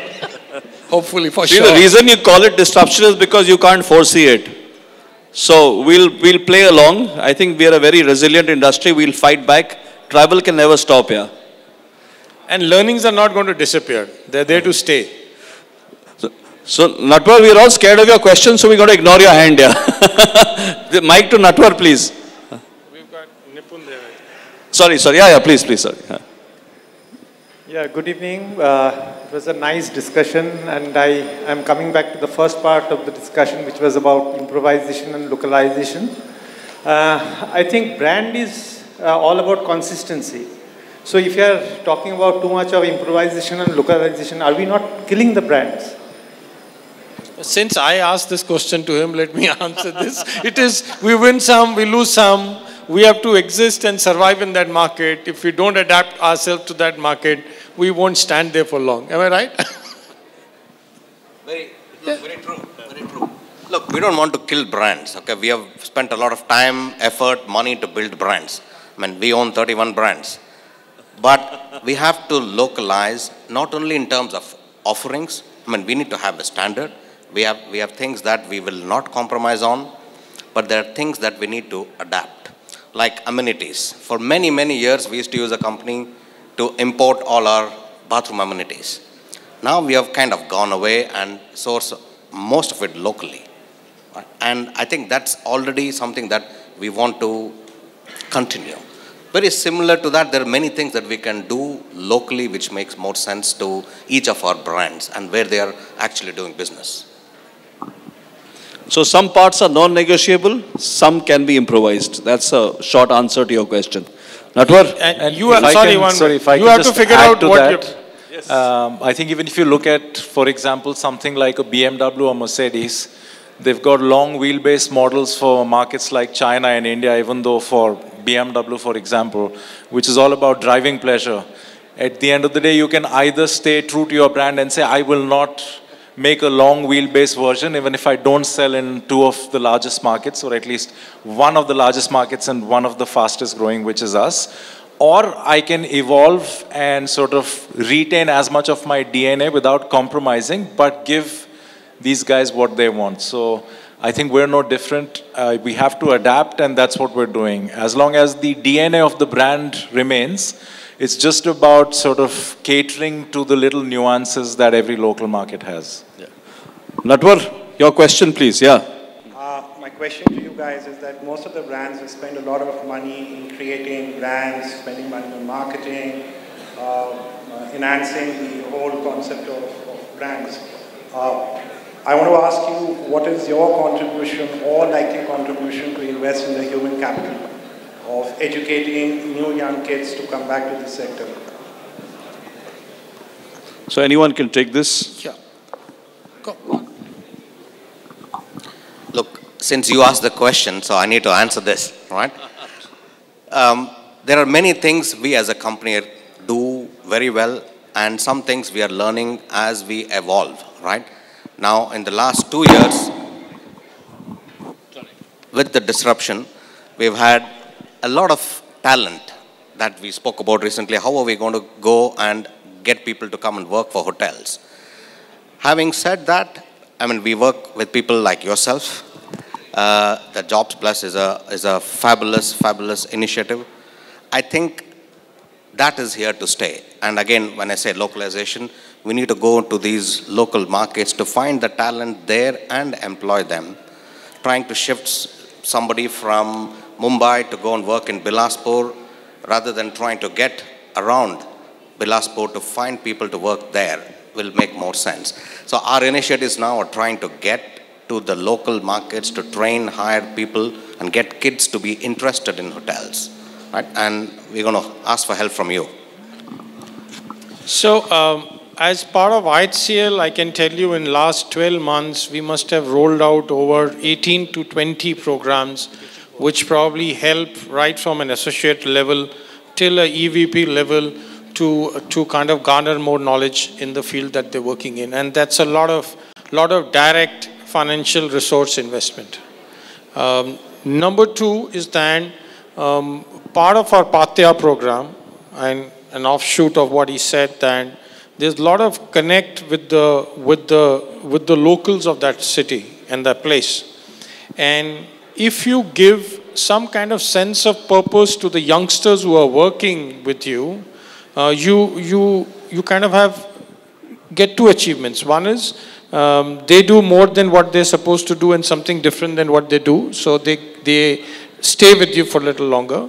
And 2 is that they are happy to do something which is more than just taking cups and plates and trays around, right? So I think everybody needs to look at this from a talent which is not just available for that core purpose of job that you've hired him. And in Gen Zs, I think if you go back and study their patterns, they're happy to do 2-3 things together. They just get their mind fatigued if you tell them to do same thing continuously for 10 months and you get a resignation after 12. And I'll say, both, okay, I'm going. But if you engage him in a CSR activity, if you engage him in a project work or a PIT, you will see that this is going to change. If I can just add to that. So apart from the attraction of talent, what we're working on at Hilton is retention. So, a lot of productivity or incentive-based earning structures so that the top performers can sort of get compensated more given their talent and their caliber. We're also trying to make their work-life balance better, give them more flexibility in how they schedule their shifts. Also try to make things simpler so that we no longer need necessarily hotel management graduates all the time, and make things simpler. So when Hilton was looking for a property management system to replace the existing one of the key criteria for selecting that property management system was, is it easy to train? And the reason we chose Hotel Key was that compared to our prior PMS that needed approximately 35 hours of training before somebody could be put at the front desk, the new one can do that in under 6 hours. So just trying to make things simpler so that, you can attract a different strata of talent into your hotel pools, your talent pools. I think we've got Vibor giving us very, very blatant signals. So I think we'll wind up with that. Thank you all. It was a great session. Guys, a big round of applause for the panelists. Thank you. I didn't step in to give, to interrupt this, but I think it's been a very devouring session. And we got another power panel, some extraordinary people in the room. Right? Sheetal, all yours. It was an incredible session, trust me, very interactive. With the conclusion of this enlightening and engaging discussions, we express our gratitude to all our panelists and request Mr. Aditya Singh, CEO Hotel Logics, and Mrigang Srivastava from VServe to join us on stage for felicitation. Aditya and Mrigang, Mr. Shrikant Vakharkar. I'm giving my girl a little break. Mr. Surinder Singh. Don't be conservative in clapping for them. Yeah. Shiva, thank you. Mr. Vineet Mishra. And the Sutradhar, Vikramjit Singh. Mr. Sameer Singh. Mr. Ranjan Malarkar. Arun Kumar. Gentlemen, all step up for a group picture. We're just going to hold our power panel for some more time. And all the lovely men standing, we have places for you to have a seat. We have kept you hydrated all through the evening. So all the lovely people at the back, may I request you, I can't see people moving. May I request all the people at the back at Signify and Grohe and Snapbread to please step up and take the seat as we move towards the end of the evening. Ladies and gentlemen, I'm delighted to introduce you to Mr. Shiva Prasad Gangadharan, Chief Sales Officer of Hotel Logics. He will shed light on his organization's goal. May we request for an AV, please?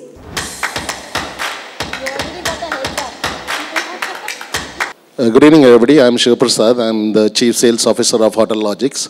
We have got a small presentation which is going to talk about the power of cloud for hospitality industry. I think a lot of the points were covered by Mr. Vikramjit's first question itself when the panel happened. So one of the main factors we see is that technology has changed, right? Now we are moved from all these old systems to cloud, mobile, World Wide Web, social media. So the world itself has changed, and some of the driving factors we see that has changed hospitality. So we'll cover a few factors on that. Now there are a lot more new advances. We have got ChatGPT, blockchain, cloud tech. Some of this was mentioned by the panels also. If you see this, you can see that something like DigiValley or your DigiYatra, all of this is now realistic, and you can these technologies are available and you are using it on a day-to-day basis. When first time Aditya, CEO, met me, he told me a few things, right? I came from an opera ideas background. He said, we go live with hotel in 4 hours. Okay, so somebody was, I think, in the panel also mentioned that. He said that the hotels go live in 4 hours. Then that we have 2,000 hotels. We have not even seen one of them. And all of them are outside India. These are the 3-4 things he told me, right? That seemed very strange coming because we used to take, 3 months to start the implementation. So that seemed very different from what hotels were generally doing at that point of time. And that change has happened only because of one. Cloud has enabled this transition from hotels going live in 2 months on a system, the faster rollout. Some of these innovations where our alternate accommodations came into place, I think we played also a large role in that. There were few of them using us to start off their businesses where we could roll out at that speed for them to be able to do that many hotels at that pace. The other part which has changed is the booking landscape. 65% of bookings or more come on mobile according to booking.com. 80 or 90% of people who book online all read reviews, and now they read multiple reviews. They use Meta, a lot of things to look at the reviews. They look at photos. The way they book has changed. The amount of channels where the booking comes from itself is immense now. Now hotels have to navigate through a whole set of channels which looks immense, right? So the way the booking happens now has changed drastically. The questions hotels ask us. Earlier when we used to go for meetings, questions that used to come up was, how does my reg card look like? How does your check-in happen? How does the checkout happen? And all. We don't get any of those questions at all now. None of the 2, 3, 4. It doesn't matter which type of property it is. These questions are not asked to us. The questions that come to us are centralization. Can I get central balance sheet, central P&L, MIS, central guest history? If one guest has stayed in one property, can I know where he has stayed? What was his like? What did he eat? Where did he visit? Personalization, can we send some targeted campaigns to them?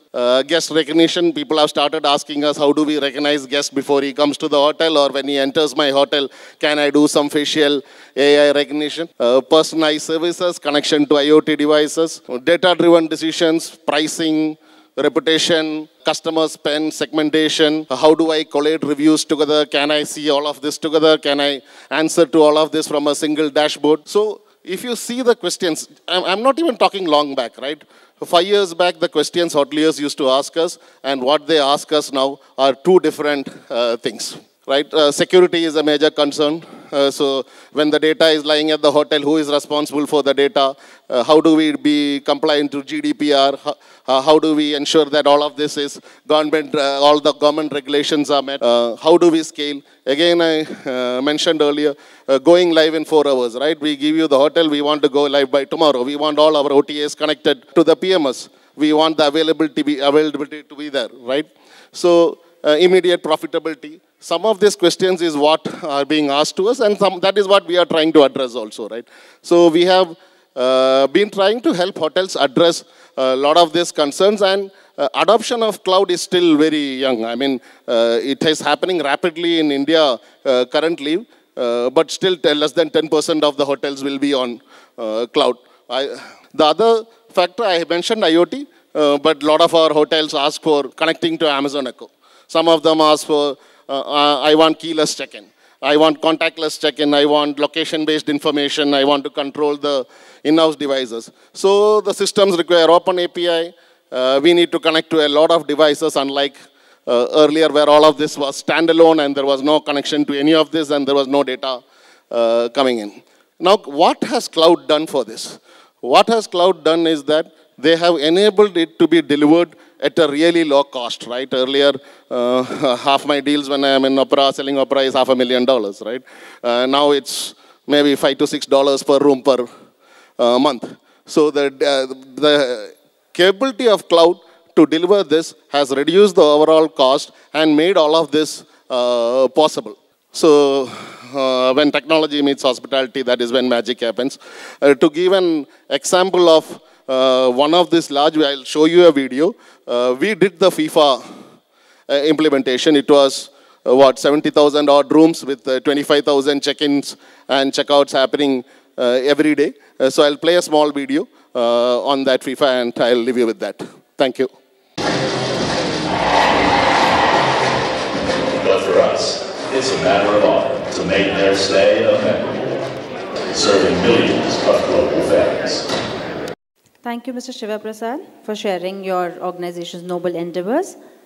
Ladies and gentlemen, before we move on to the power panel, we have a heartwarming message from Ms. Sonika Malhotra, Joint Managing Director of Embeddy Group, who is currently in the US.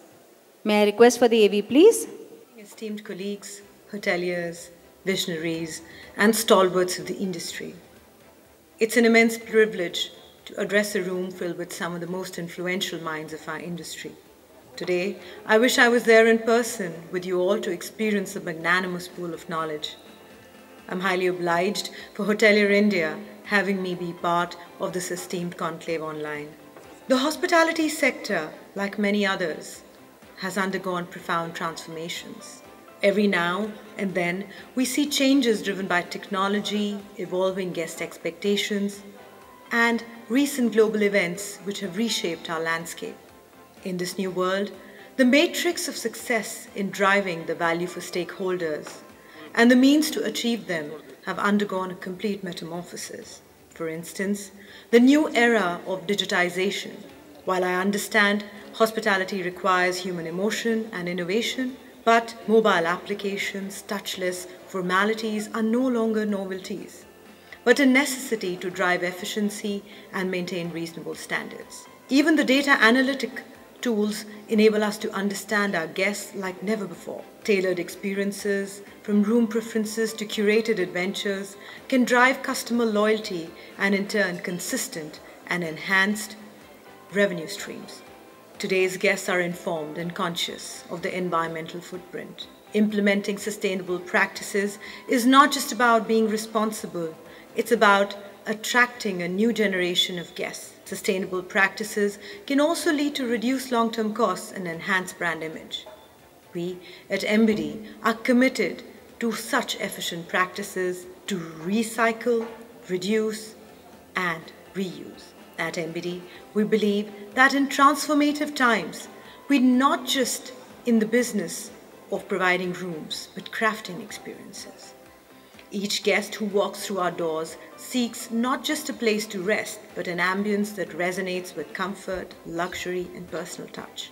We do not only rely on room bookings. We offer experiences, be it in our spa, gourmet dining, or curated local tours. These have opened new avenues of revenue channels.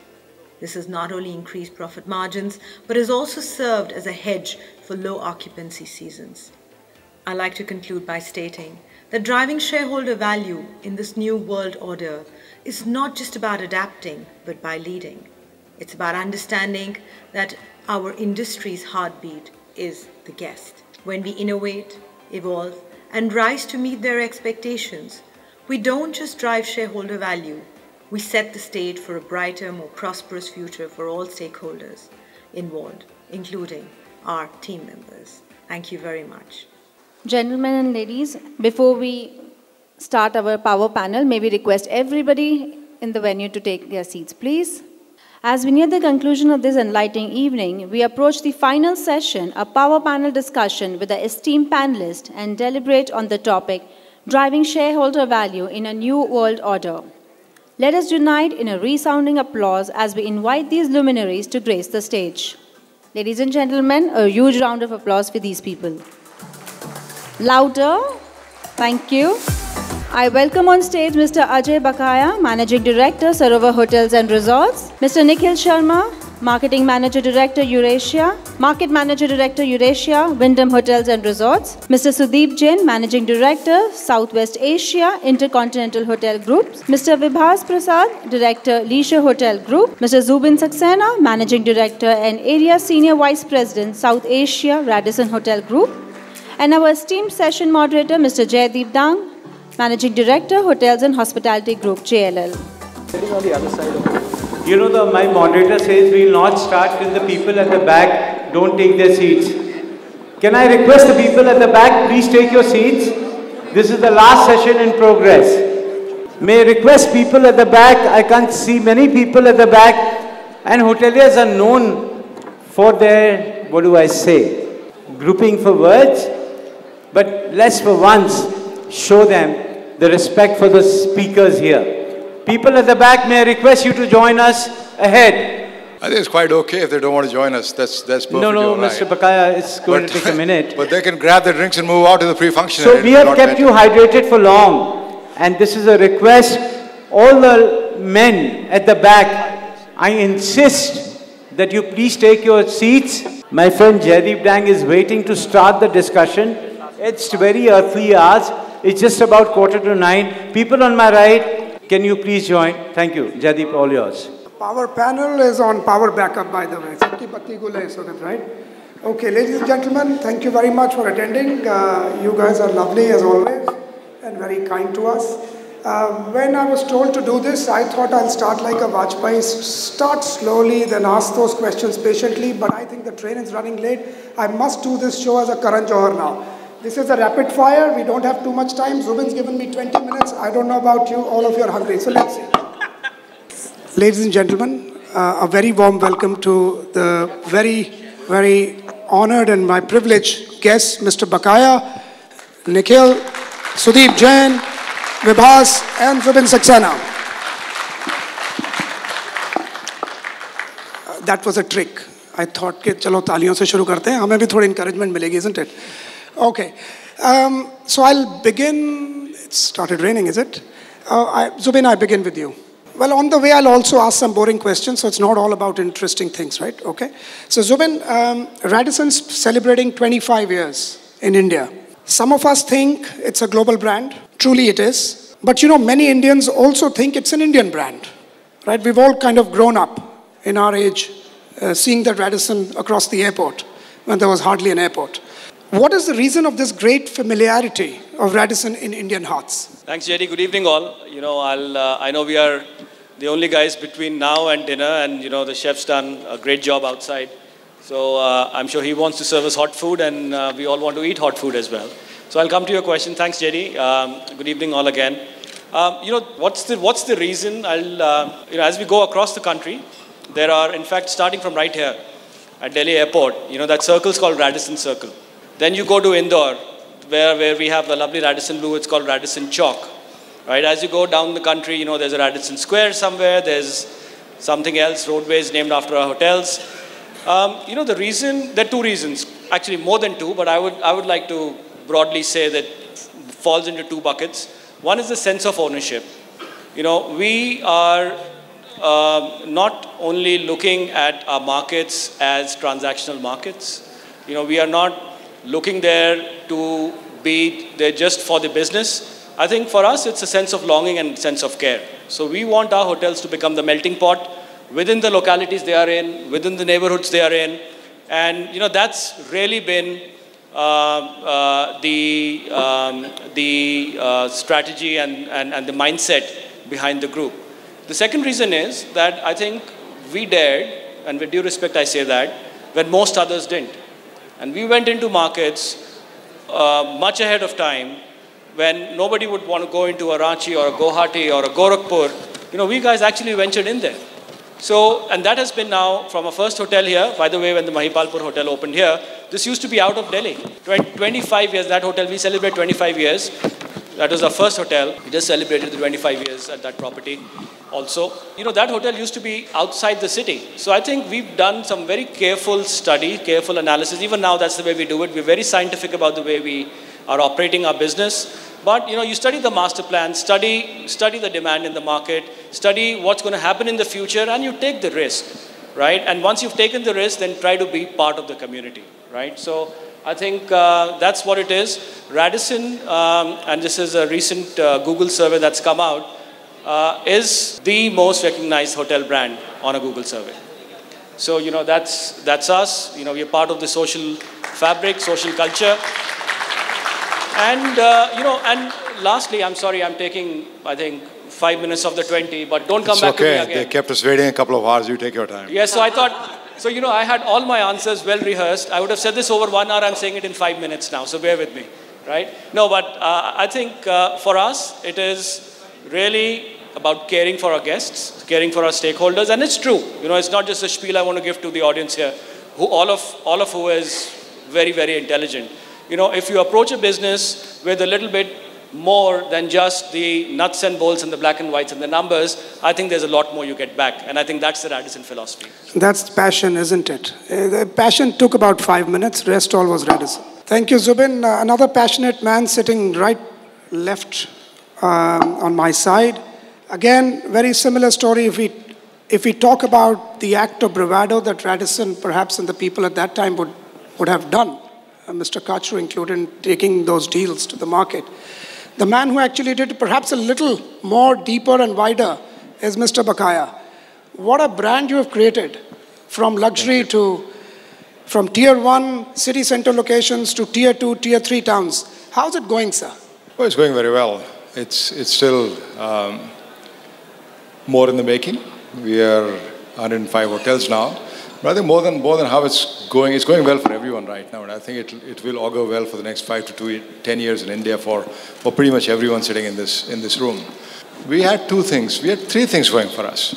When we entered the landscape, there was very little in the mid-market that was professional. It was either the big boys and the fancy hotels or pretty much nothing at all. So there was a huge space there. Secondly, we had the entrepreneurial zeal to say, let's go and do this and let's go and do that and let's go do something differently and let's not be bothered with what's been done in the past. Let's find our own formulas.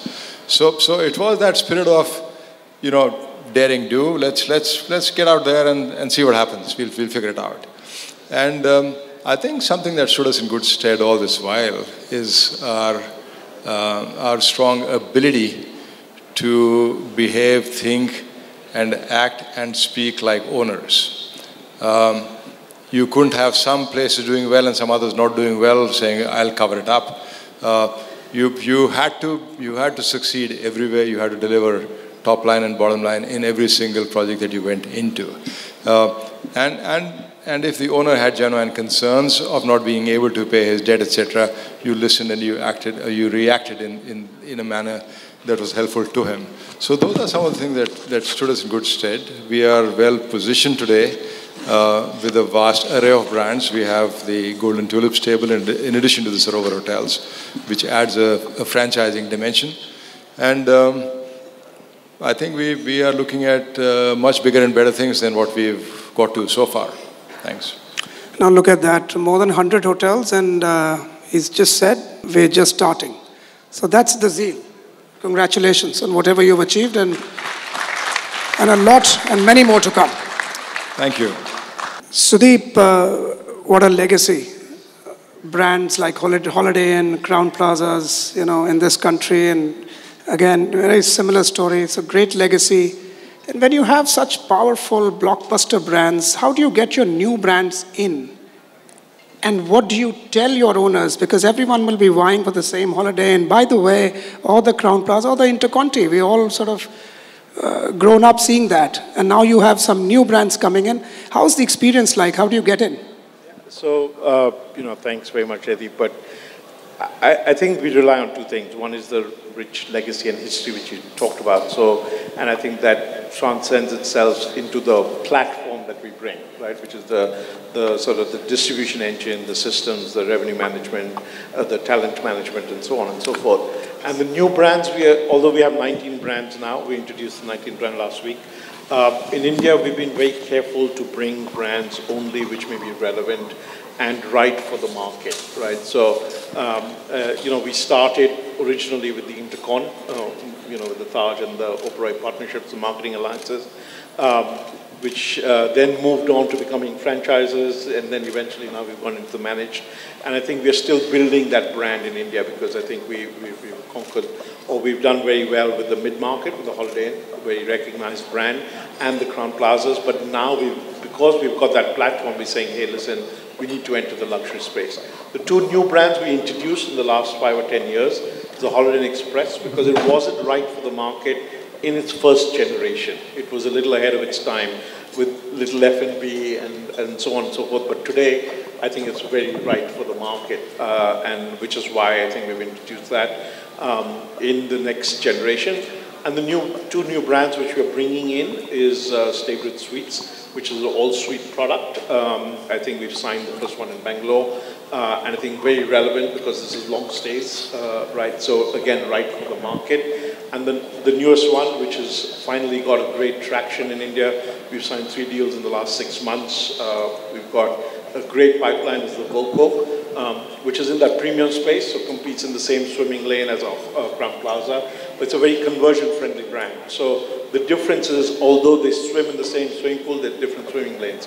Crown Plaza is very prescriptive. You have brand standards and so on and so forth, versus the Voco is going to be a lot less prescriptive. It is so that you can retain the individuality of your hotel, yet take the benefits of the platform that IHG has. So, listen, they're still, and we've got the Six Senses as well, which we acquired, so then we introduced. But I think we'll only bring brands if they are relevant to the market. If we're not going to do it just to bring a brand to the market. Sure, thanks. That's innovative. Nikhil, Wyndham Hotels, one of the most perhaps creative brands when it comes to deal making. And we've done it, right? Very creatively. Yes, we have. Trying to do a little bit more. So tell us, you do franchises while many other countries, brands do not. in this country, whereas in other countries they may. How's this strategy worked for you in a country like India?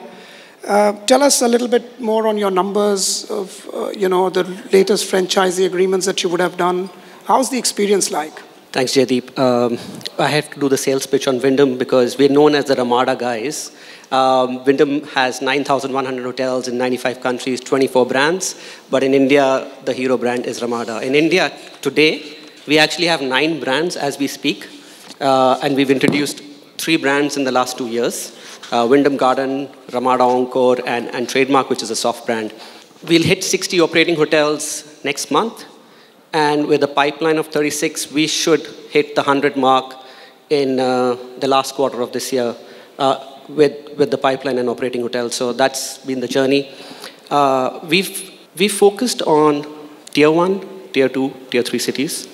And we've seen a mix of, and of course, we followed the trend that is there on this table. I mean, there were enough and more to lead on and learn from, if I can say, for an international brand to fill the steps. So that's something that we've focused on. So out of the 36 hotels that we have, actually, 60% of that pipeline is in tier 2, tier 3 cities. So that's where the growth is. That's where we are seeing a lot of appetite and an appetite for newer brands and international brands and franchising. So just to your point on franchising, I think we are very clear with 99% of that 9,100 hotels globally, it's franchising. We are very clear we'd like to franchise. We'd like to do a third party if an owner wants to be, doesn't want to be involved in day-to-day operations. And I think one of the things that in the last 4 years that we've been able to do very successfully is create a third party environment. We created Nile along with Zubin, and today Nile, for example, there's 3 of our hotels operating, 3 in the pipeline, a few Radissons, a few Hyatts, and so on and so forth. So we've been creative in that field and have tried to come up with solutions for owners that want franchise but still don't want to manage it on a day-to-day basis. Thanks. Vibhas, now you have, on the other hand, created a brand, what the family did. And by the way, leisure hotels, this whole leisure word became so important and prominent, especially in COVID and post-COVID. So did you ever think about leisure, and then finally leisure? So I think I probably need to introduce myself. We own this boutique experiential resort chain, largely based out of Uttarakhand. In fact, Jaideep, I came here to hear about shareholder value from Mr. Chadha. My mother has shares last 45 years, and we're all waiting for price discovery comes to shareholder value. So I think the next 18 months for ITC shareholders is going to be exciting. And just picking on the same theme, in our entire asset right strategy, we actually work with the two amongst the 5 largest market cap driven companies. We have currently 3 existing hotels with IHCL, 2 to come. We also have a Mahindra asset. We had 2 earlier. So we've thought about this and we've planned to have multiple partnerships. When we started in Uttarakhand, there were not very many people focusing in that state. We thought for the right reasons, weather, mountain, natural landscapes, it was underrepresented. And now the journey has taken us 3 decades. We have about 25 odd properties, again focusing in the experiential space. And with our existing partnerships, which are growing, I think we've done a fair job as an independent company. And we're very proud of our house of brand strategy. No 2 resorts are the same. We don't even have the same name, in fact. So it's an interesting journey, and we've tried to diversify. COVID taught us a thing or 2. As a family, I guess we can take these risks. We have launched a distillery, which we are getting into the craft spirit business. So in another month, we'll hopefully be sending a case of gin to all of you on the panel, and perhaps the audience as well. Okay. But Vibhas, this is just for me to understand, sorry, pardon my ignorance. So what is this partnership with Taj? So you would do your own OpCo-PropCo model, and then you have PropCo where you get a third party to run it. Is it both works simultaneously? It's not as complex as that. Maybe Surinder Singh ji would have liked to answer this. But we searched for them about a decade ago when we were looking to partner with them for one of our hotels. We got into a management contract that worked out well. It took some time. And then we were able to seek a franchise relationship with IHCL about 3 years ago. We launched the product well, but we realized along the way it's probably better to give it back to them under management. And it's in a separate company altogether. And now the existing partnerships are again both under management and franchise, and these are 4 different legal entities. So it's a very simple case-to-case relationship. There's nothing special over and above that, but it's been working well so far. Great. Gentlemen, I have basically 3 subjects in this panel. So first we were supposed to cover development, which more or less I think you've given an idea of what the brands are, what you do, and how is it growing. Then we'll talk about people, because that's most important subject. As we all know, we're all here, it's all about people. And then we'll move it to performance towards the end. So Sudeep, I'm starting on the people side with you. A lot is written, spoken, discussed about hospitality sector losing its good talent. I know Natwar sitting there, he tells me every day what's happening. But does this remain for you the biggest challenge as a leader when you sit in the boardroom? I mean, is it still the biggest challenge for you? And how are you addressing it? You know, if there's one thing which keeps me up at night, it is the talent, future talent. I've done the math, my team knows that. If I look at the projected growth rate of existing pipelines, so not new signings, whatever we've signed so far, and the attrition we have at our hotels, over the next average, over the next 6 years, I need to recruit 20 people a day, including weekends. Right? That's the level of challenge we have. So it's a train wreck coming to hit us. And, you know, I think it's probably a similar challenge for almost everyone here. The challenge is not at the high ranks, not necessarily. It's not the senior leaders. It's not even necessarily the mid ranks, right? Because there's enough opportunity which is going to come for them. It is the bulk of the people who make it, which is rank and file, right? And I think, listen, let's face it, we were not very kind to that segment of the colleagues during COVID, right? We all have our reasons and excuses. Owners won't do this, that, and the other. We've got to protect numbers, etc. But we all were not very kind to that segment. And so there's no reason why they won't act the way they are acting today, which says, listen, why should I care about you when you didn't care about me? In my mind, that, and I think the previous panel talked about Gen Z and so on and so forth, the bulk of the people making up that segment is sort of that age category of 20 to 25. In my mind, and I think we've done enough surveys, I think all of us have done it, Natwar's here, he can probably tell you as well. I think the 2 most important things for them is work-life balance, which was different than when we worked, when I was at that age. And number 2 is aspiration in terms of career. They want to build a career. And I think we all do the right things to try and retain and try and hire the right people and give them the right tools and the right trainings and so on. But I think the biggest thing we can do, in my mind, currently, which is immediately actionable, is give them the work-life balance and go down to 8 monthly offs, right?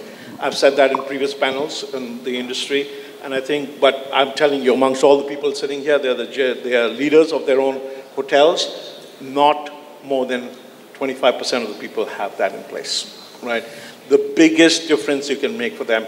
I hate it when I've got to work a weekend, so why shouldn't they? So better get your act together, because then there are companies like us who are acquiring that talent, promising better work-life balance. And I must tell you, there are people in the room who work with me and they're pretty happy. They left this world. And we give Monday to Friday. It's a pitch as well, by the way. But nevertheless, we're kind of upskilling. It's important for the customer and the guest, equally in a commercial office building or a shopping mall and at the airports. Thank you, sir. But yes, it's genuinely an elephant in the room. So we're glad that you picked it up. Mr. Bakaya, you've seen it all, right? And from those days to these days, and I think the trick, which I feel that still makes you so effervescent, is because you kind of change with time.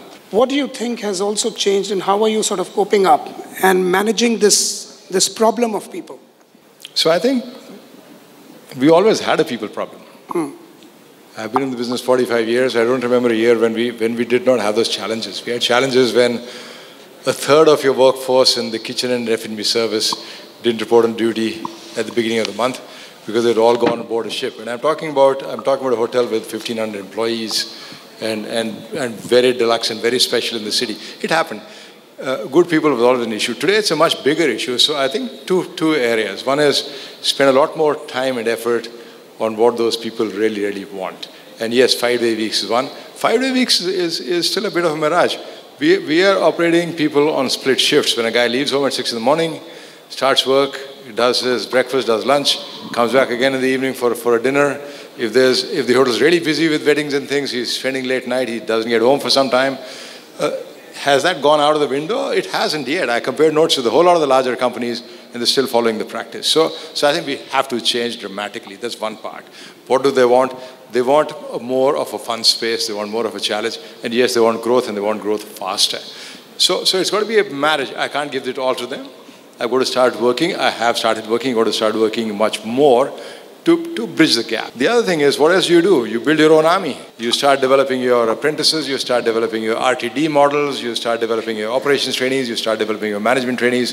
And you hope to hell a large section of them are going to be loyal to you because you're offering them careers and offering them growth. And they understand your culture. They understand what you want. They understand when people are needed, they are really needed. You can say anything. But if I have a property that is all rooms full, all banquets charged, all restaurants booming, hell, I need you guys there. At that time, doesn't matter what your backgrounds are, how young or old you are, what you want in life, what you're dreaming of, you just have to be there. There's no alternative. So somewhere along the line, we've got to bridge that gap and build more people who understand your culture and who are with you for the longer term. I think Natwar is doing a fantastic job on that front because he's kind of training those people and getting... yes, he is. Natwar is good for the next 100 years. You're good for the next 100 years, and so is this industry. Thank you. Vibhas, for you, is it more difficult because when you're a boutique brand, you're in certain upcountry locations, you also have a fear that the big ship will take the people away. Does it really happen, or is that piece really insulated? Do you lose people? What do you do of attrition? So we've been fortunate. We've been able to build a home-style culture over the last 3 decades. I think most of our colleagues are well acknowledged, well appreciated in the ecosystem. They have long service. Most of them are probably only going to thrive in our culture. And we've seen that often enough. They would leave for compensation and they would come back because perhaps other cultures don't appreciate them as much. They don't have that formal training and exposure. But we are now changing that thought process. We've brought in a thought process on formally training them. There's a lot of skill development. But we are looking at hyper-localization wherever we are. So 95% of the people would be from within 5 kilometers other than some senior people. So it's never really been a threat for us. And we are perceived to be one of the larger employers in that area.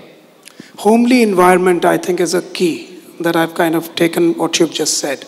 Nikhil, for you, it's, again, I'm taking this discussion towards franchising. Do you have to upskill these guys more than the others? How do you manage that? So, Jaideep, just on talent, the industry's always had 40% attrition. 40? 40, globally, right? Okay. The pandemic only highlighted it. Mm-hmm. And like Mr. Bakaya said, it's a larger problem, but it's always been a problem, right? And I think people like Natwar actually do deserve a big round of applause because what they're doing with skilling in this country is the next level, and that is the need of the hour. So, धीरे-धीरे Natwar show क्यों बनता जा रहा है? So, just as an example, we've partnered with Job Plus to ensure that the rank and file skilled come into our units in franchising.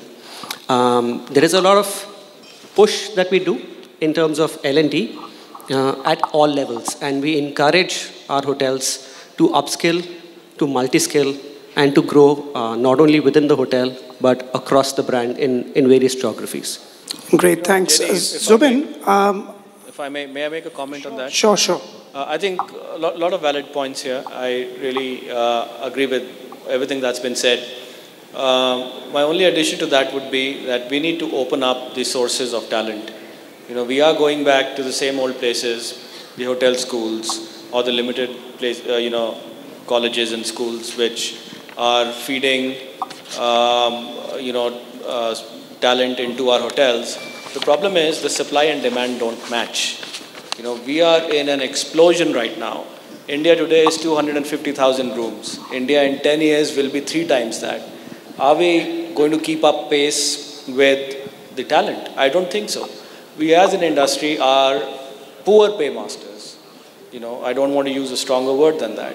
You've got competing industries which are paying 2 times, 3 times as much, be it the call centers or the service centers or whatever else. And you have a talent pool which has a highly transferable skill. So how are we retaining that? So I think we have to open up the pool. And again, it is indeed a Natvar show. I think what he's doing is fantastic. He's actually going in to the markets, to the northeast, to the small villages, and getting in the kids who want to make a living, who want to make a career out of hospitality. I think that is one approach. And once you have that talent into your system, then I think it is the organization's duty to grow that talent. I mean, we as a company this is, I think, clearly for Addison, I think it's probably true for the industry, is our number one crisis. I think we must acknowledge here big strides taken by people like Pathu and Lemon Tree on inclusion and on using people with disability. Phenomenal. So we need to do more of those things. Absolutely. Very well said. Absolutely. Need of the hour. So I'm taking it to the third pillar from a shareholder's value perspective. We've talked about investments, development, what you guys are doing. We talked about people, which is a very strong pillar. The third pillar that drives the shareholder value is performance. Sudeep, may I ask this question to you? And if you can start the performance side of the conversation.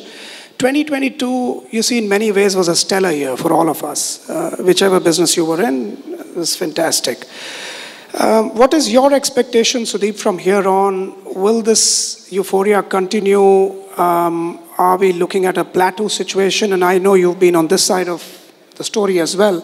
And you've always looked at the markets very, very analytically, whether it is hospitality, stocks, different things.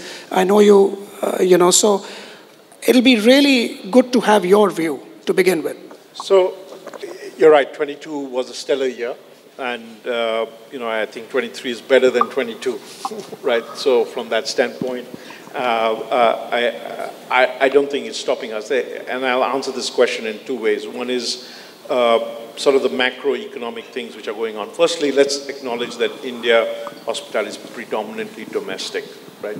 I mean, yeah, sure, 6 million or now maybe 10 million foreign tourists, including family members, versus 800 million domestic travelers, right? So I can tell you occupancy in our hotels is virtually about 85 to 90% based on domestic travel, right? So to me, what's going on in that domestic world, the growth in the infrastructure, the macroeconomic growth rate in the country, just by the sheer economics. But to me, the building of the roadways, building of the railways, building of the airports, the airlift, the 450 aircrafts which Indigo's ordered, 500 of them, the Air India's ordered, all that's pointing in the direction where, they're going to get filled and people are going to travel. When they travel, they're no longer staying with the Tauchis and the Chachas and the Buachis, they're staying in hotels, right? So I think, the future is bright at the macroeconomic level. When I get down to the micro and more granular to today, I think 2022 was a bumper year because of 2 basic segments, at least for us. Number one was the leisure segment, people wanting to take more shorter trips and so on, getting in the car and driving out and so on. And then number 2 was sort of what I call social MICE, which was birthdays, anniversaries, weddings, and so on and so forth. So, what people said, the Indian wedding has gone on a diet, good luck, it's back with a bang, right? I think 2023 is still seeing the incidence of those 2 segments still much more than what it was in 2019. The domestic corporate segment has started coming back, but it's not back to 2019 levels. Again, I'm talking about myself or our business. So when that domestic corporate business comes back, the leisure and the social life is not going away, which means the demand forecast in my head for the foreseeable future is very bright. The supply addition, unfortunately, the ramp up in supply, the signings, we were at a pace, if I look at the big players, were at a rate of about 8,000 to 10,000 hotel rooms a year pre-COVID. During COVID, it went down to 4,000 or 6,000, right? This year, it's going to go up beyond 10,000 because of the pent-up demand. So, but this 10,000 hotel rooms is not coming online for another 4 years, right? So, in the imbalance of the demand and supply for the foreseeable future is going to remain in my mind. And the segments which are not yet in full swing are going to come back. And you cannot ignore the international corporate as well because of the focus and the growth of India. If there were 12 million people traveling earlier and that was growing at a rate of 10% or 12% a year, I think that growth rate is going to really spike because the floodlights are on the country. So, you know, I think all things point to demand is going to grow at a much, much, much faster pace than supply. As a consequence, great occupancy, and you know the virtuous cycle, great occupancy, great rates, as a consequence, higher profits, more supply coming online, and then there's going to be an inflection point probably in 27, 28 again. Didn't I say analytical, Sudeep Jain? Yeah, you got all data, you don't need JLL for the moment. Thank you, Sudeep. Yes. No, I think he's the Harsha Bhogle. You see, we still have to go and play. Okay. Mr. Bakaya, if I take this conversation, Sudeep, thank you. Actually, it was very enlightening. And a lot of this is when we are looking at the market from a distance, it's, you know, it's very similar. The pattern that you just said is emerging the same manner. What I think I'd like to know more a little bit is what's happening on tier 2 and therefore in the tier 3 towns. A lot of your hotels are in such markets which are very important, prominent trade centers. Is the story same? Is it bullish and will continue to remain bullish? The story is the same. I see a demand increase of 20% upwards year on year, for not just for the next 3 or 4 years, but for the next 10 years. But I think India's on a big, huge role, and there just isn't enough supply. What do people want in the smaller towns, by and large? It's different from the other larger cities of the metros. They want more recognition. They're more price conscious, and they want to announce to their communities and to the city that they've arrived. So weddings and all are largely are big affairs, but that's where a person wants to say to people, you know, I've got somewhere. This is what I want to show off, and all of that is translating into real monies for the hotels. We'll continue to do so. Land's not cheap in these cities. So from that point of view, does it make more sense? Is it more of a better ROI investment? It's not. But there is high aspiration. There are a lot of things missing in these places. People are now well-traveled all over the place, and they want more and more of this to happen. So I think, yeah, growth in these cities is much bigger than the larger cities. And you see much more mushrooming. I remember a conversation about 10 to 12 years ago with the CFO of a huge multinational who said to me, you know, we know 300 room, 400 room, 500 room hotels in large cities in the world. We can do that with our eyes closed. But the 60, 80, 100 rooms in the Coimbatores and the Nasiks and the Surats, not our cup of tea. Today, every large international company, every small international company is going into every possible city in the country. So it is a changing landscape and a dynamic one. I think there's lots of action there, lots of excitement. Yeah, you've given me actually a cue for the next question to Zubin. I remember Zubin once told me that you have a Radisson hotel after so many miles if Every you go 4 on. hours. Every 4 hours. 4 hours. 4 hours. Okay, 4 hours if you take any highway towards north, south, east, west. Does all of this sell, Zubin? All these hotels are working well? We are in the distribution business. You know, if you ask an owner, and Vibhas is here, you know, why would you choose a brand, why would you choose one brand over the other? I'm saying if you ask an owner, why one over the other? The answer is distribution. You know, we are in the distribution business. So when you have more flags, we are in about close to 70 cities across the country. We'll probably be, you know, we'll be about 300 hotels in 5 years. We'll probably be in more than 100 cities in the next 3 to 5 years. And 85% of the demand, as Sudeep mentioned, and that's true for our portfolio as well, is coming from India domestic. So how are you going to grow? How are you going to support these hotels? So the idea is distribution. Distribution strength comes from footprint, and the idea does sell. I mean, in fact, today we signed a hotel in Jhansi, and so tier 2, tier 3 are the markets which are really rolling. These are the markets which will continue to grow. There is real development happening on the ground. I think India is where the US was about 30, 40 years ago. When the roads come, people travel. When people travel, they need hotel rooms, and so on and so forth. So that's my point to this. I want to just backtrack I have a different, to the previous question, and I just want to make a comment, not seeking any more responses on that. I have a slightly different point of view on what's going to happen in the future. Top line will grow. I don't think we have a top line problem for India at all. Domestic consumption is growing. India inbound is going to grow exponentially. I think we are going to have a bottom line problem. And I'll tell you how. Out of the 60% operating cost that you have, generally speaking, half of that is coming from utilities and payroll. And we just mentioned we are in the most severe crisis situation with manpower. So that 19, 20% payroll cost is going to increase to almost 25%, which means the operating GOPs are going to come down if we don't do anything about it. Utilities will rise with inflation. So I think, I have a contrarian view. I think as managers, we are paid to look at it ground up. My view is that top line is going to grow just fine. It is going to be about how well you manage the bottom line. So I think the GOPs, and again, some of us did see that pressure come up in the month of June and July. I don't know about the other portfolios. Clearly, I can tell you in some locations, and in our own discussions internally, that was the big red flag that we are concentrating on. And what that will mean is automation, efficiency, clustering. And by the way, those kind of things become better when you have larger scale. We are clustering throughout India. Anyway, this is not a Radisson discussion. But point is that I see a bottom line problem here. I don't see a top line problem. Okay, interesting point there. We'll just take a pit stop, though we're not allowed, but the man who's basically brought us here is only wanting us to stop.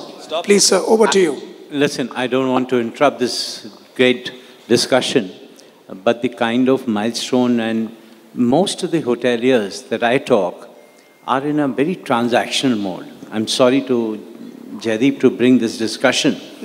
Bring this word also, transaction, we take it personally, by the way. No, JD and JLL are synonymous, and people in the room, this man only understands transaction. But I want to ask the panel, there was a time, and a decade back, when you used to relook and give a lot of concentration to our guests. But today time, after a decade, I've seen a journey. Every hotelier worth his salt and name talks only number of keys, number of rooms, every mile having a flag. So what's your take? Are we really going in a transactional mode? Where are the ethos of hospitality? And Zubin, my friend. No, I think listen, those are the questions. Before you speak, congratulations to Zubin for incredible journey. More flags to you, more power to you, much sunshine to you. The real stars are sitting right there. We have. So stars, can we hear for the other stars? Let's make some noise. Let's hear it loud. That's the team Radisson right That's there. the way Delhi is. That's the way I started my career here with Indian Express. And Zubin, just to labor on you. So where is the heart that is beating for you? No, I think, the questions need to change. The answers are there. Zubin, out of syllabus hai. नहीं बिल्कुल syllabus में है। देखो syllabus से बाहर की बात करेंगे। It is absolutely in this. That's what I said. The questions need to change a little bit. After few drinks down, you can have. We have, and again, I will make the quantitative answers a little bit more qualitative, right? We have today 113 operating hotels. We've got about 60 in the pipeline. About 70% of those hotels are coming from existing owner partnerships. Bravo. So that should speak about what we are trying to deliver to our owner partners over a 15, 20-year relationship. Today, our system, and I'm sure there are great brands sitting here, so I can just talk about my own. There, of course, many others are doing are doing great as well. We have an average guest experience score of 90% across the portfolio today, and that's par excellence. So the answers are there. It's not out of syllabus. I think all of us are itching to answer these questions. We had great performances all over. I'm going to steal the thunder for today, but but the answers are there. Thank you. Thank you, Vibhor. I'm just taking this question to the leisure market as well. In your markets, what do you think? See, at least when we are analyzing data, we realize that in leisure markets, at least the seasonality is coming back. So is that hitting you, or we were sort of not programmed this way too soon, too much? Is that happening with us? So, because we represent a microcosm of the industry largely in the north, I think we are at the right place at the right time. Goa happened, Rajasthan happened, Kerala's happened. It's Uttarakhand and Himachal's turn now. And the large swath of population that lives Haryana, Western UP, Delhi NCR, Punjab, they travel every weekend. Staycations, long weekends, social, mice, weddings. And there's so much of opportunity right now that this super cycle is here to stay. Some markets may have more muted growth. I think I was reading a report earlier this year that Rishikesh being one of the best markets for the country. We have one of the largest hotels there. There's no slowing down. Other than the topical weather patterns right now, of course, last 2 months have not been great. Sure. No, that's absolutely visible. Nikhil, I stayed and I attended a wedding in one of your hotels in Mohali. Again, a very interesting idea. There was a Mohali club and you have a hotel next door. Again, it's a great blend. Is that the future? Is that innovation going to make this scenario work better? What just Sudeep put it very articulately in numbers. So is that the innovation and which is now sort of taking you guys forward? Firstly, I must say, Sudeep articulated it extremely well at the India hospitality and at the brand level. So kudos, Sudeep. It's always a delight listening to you, whether in the audience or sitting next to you. To your point, Jaideep, I think the future does lie in mixed use. And it could be commercial, it could be a club, it could be a mall, it could be multiple concepts. But the future in hospitality definitely does lie in mixed use going forward.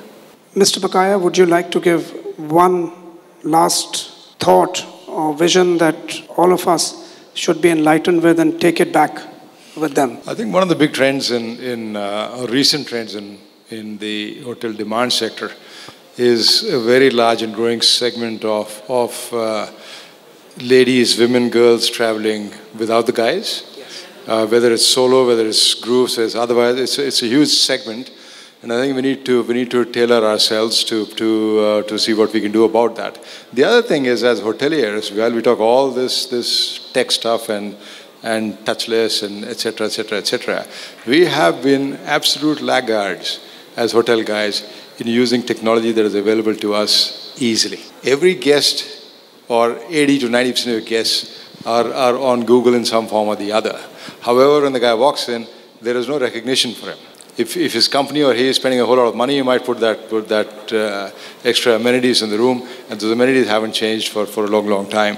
But do we recognize somebody as a Mr. Jaideep who works for a real estate company, who's got growing up kids, whose hobby is ABC? Does anybody in the hotel talk about that, or even recognize you beyond your name and your company? Hasn't happened. You don't need any big super tech on that. The tech's all available. We just haven't used it. And I think as time goes on, if we really run our hotels smarter, we'll have to use the technology a lot better than what we've done in the past. What a great point to end this. We have something more? Yes. I'm architect Prakhar Jain from Metanoia Designs. We are based in Delhi. I just have a small question that why all the big hotel groups, they mostly shy away from, giving work to Indian architects when it was also discussed in the last panel about this term ruthless localization. And why do they always shy away from bringing in the context when you're talking about expanding hotels in tier 2, tier 3 and tier 4 cities? Most of the hotels, personally, I personally, like very much staying in fancy hotels, but most of them, they end up looking like hospitals for some matter or the other. If I may labor on what Prakhar said, ladies and gentlemen, Prakhar is our young IGN winner of the year, under 40. Fantastic. So give him a hand. And that's his lovely wife, Shivangi, behind him. But what he wants to say is that you've got so much abundance of talent here. And whenever we do good building, smart building, commercial building, hospitals, hotels, as developers, we flaunt and say that, this is Norman Foster, this is HBA, and there are many others. Why these young lads who are doing some incredible mark in terms of design, why aren't they given a chance? And why you as hoteliers? I'll give you an honest answer, the good and the bad both. We have 105 hotels. 95 to 98% of those have used Indian architects and Indian designers. So that's one part, and the good news part of it.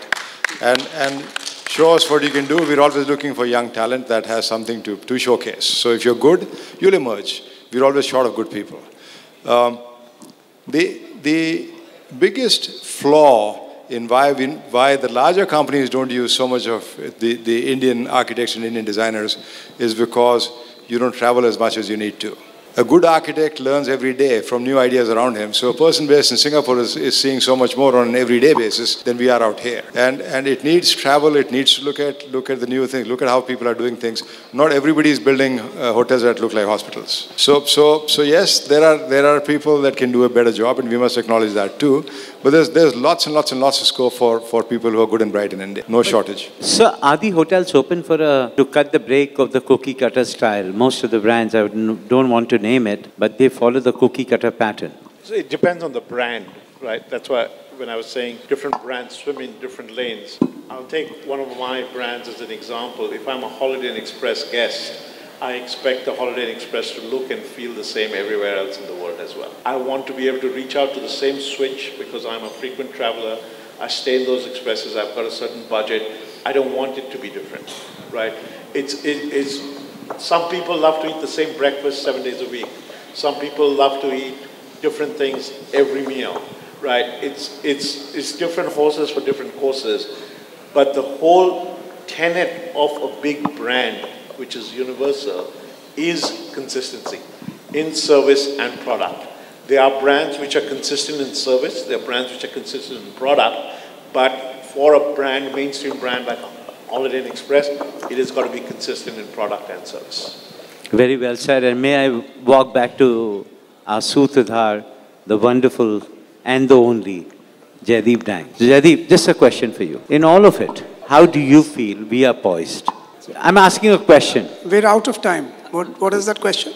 The question is, all the wonderful men sitting, holding great brands and holding custodians of the brands, in all of this, you really make transactions and dreams possible. Where at you, at the heart of it, feel this industry is poised, looking at India as the geographical bend? I think, seriously speaking, we're at a tipping point. I think this is the time to take the next big leap. Honest answer. Honest answer. Honest answer. We have, now look at the capital side. We've talked about various elements. We haven't talked about capital. Sudeep, remember our times to now. Three of us, Zubin, Sudeep and I, we've worked together. So I can tell you their heart still beats on that side as well. On capital transaction, purely on hospitality segment, in the last 18 months, we at JLL have traded 1,500 crores of assets changing hands, which means one owner selling to another owner with the brand. Not even one disruption and not even one distress deal. These are all, I would say, not fully priced, but at least value for money deals which have happened. That means that the market is maturing up on that side as well. So therefore, expensive land that you just mentioned, it's being traded. The hotels, performance-wise, are doing enough, which they never used to as compared to the land valuation. So we're kind of getting there, which means from our side, if you look at it, it's a good time to be in this business. We go on a different note altogether. Big changes coming along. You got to start these things at 4 in the afternoon, follow the time, finish by 8 o'clock. So everyone can have a good time. Thank you.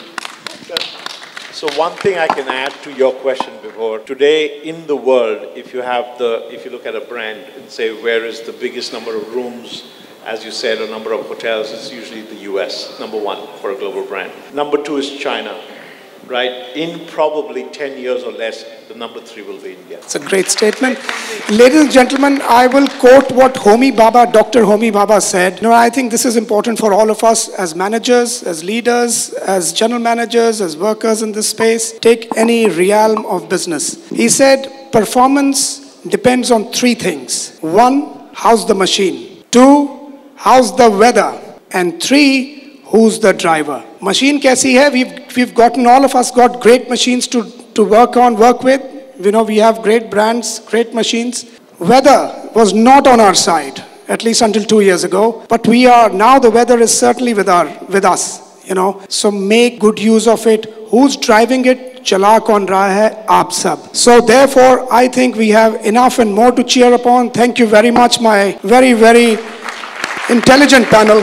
Thank you for all that you have given to all of you. Thank you very much. To be bored. Once again, the train was late. Sorry we failed all of you and failed each other. You said 20 minutes and we took 60. But pata nahi chala na, अच्छा time nikal jata hai aise. Give a hand for Jaideep, the man.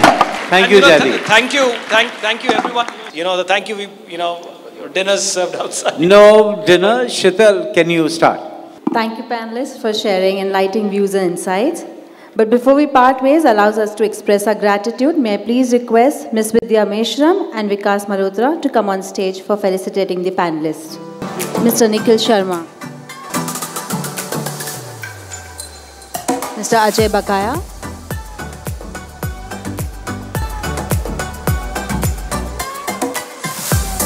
Mr. Jaideep Dang.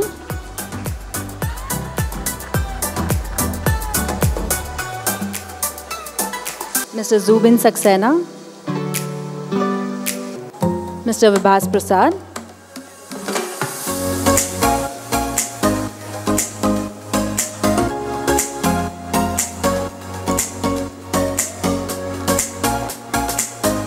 and Mr. Sudeep Jain.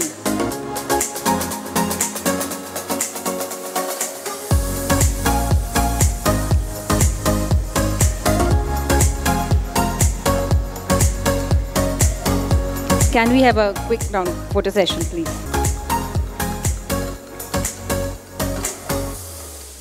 Thank you all the panelists for a lovely interactive session. Ladies and gentlemen, before we close and wrap the sessions, I now turn the spotlight to Mr. Bibor Srivastav to share his reflection and extend the vote of thanks on behalf of Hotelier India. Listen, I hate to do this. This has been a marathon evening, but truly of substance.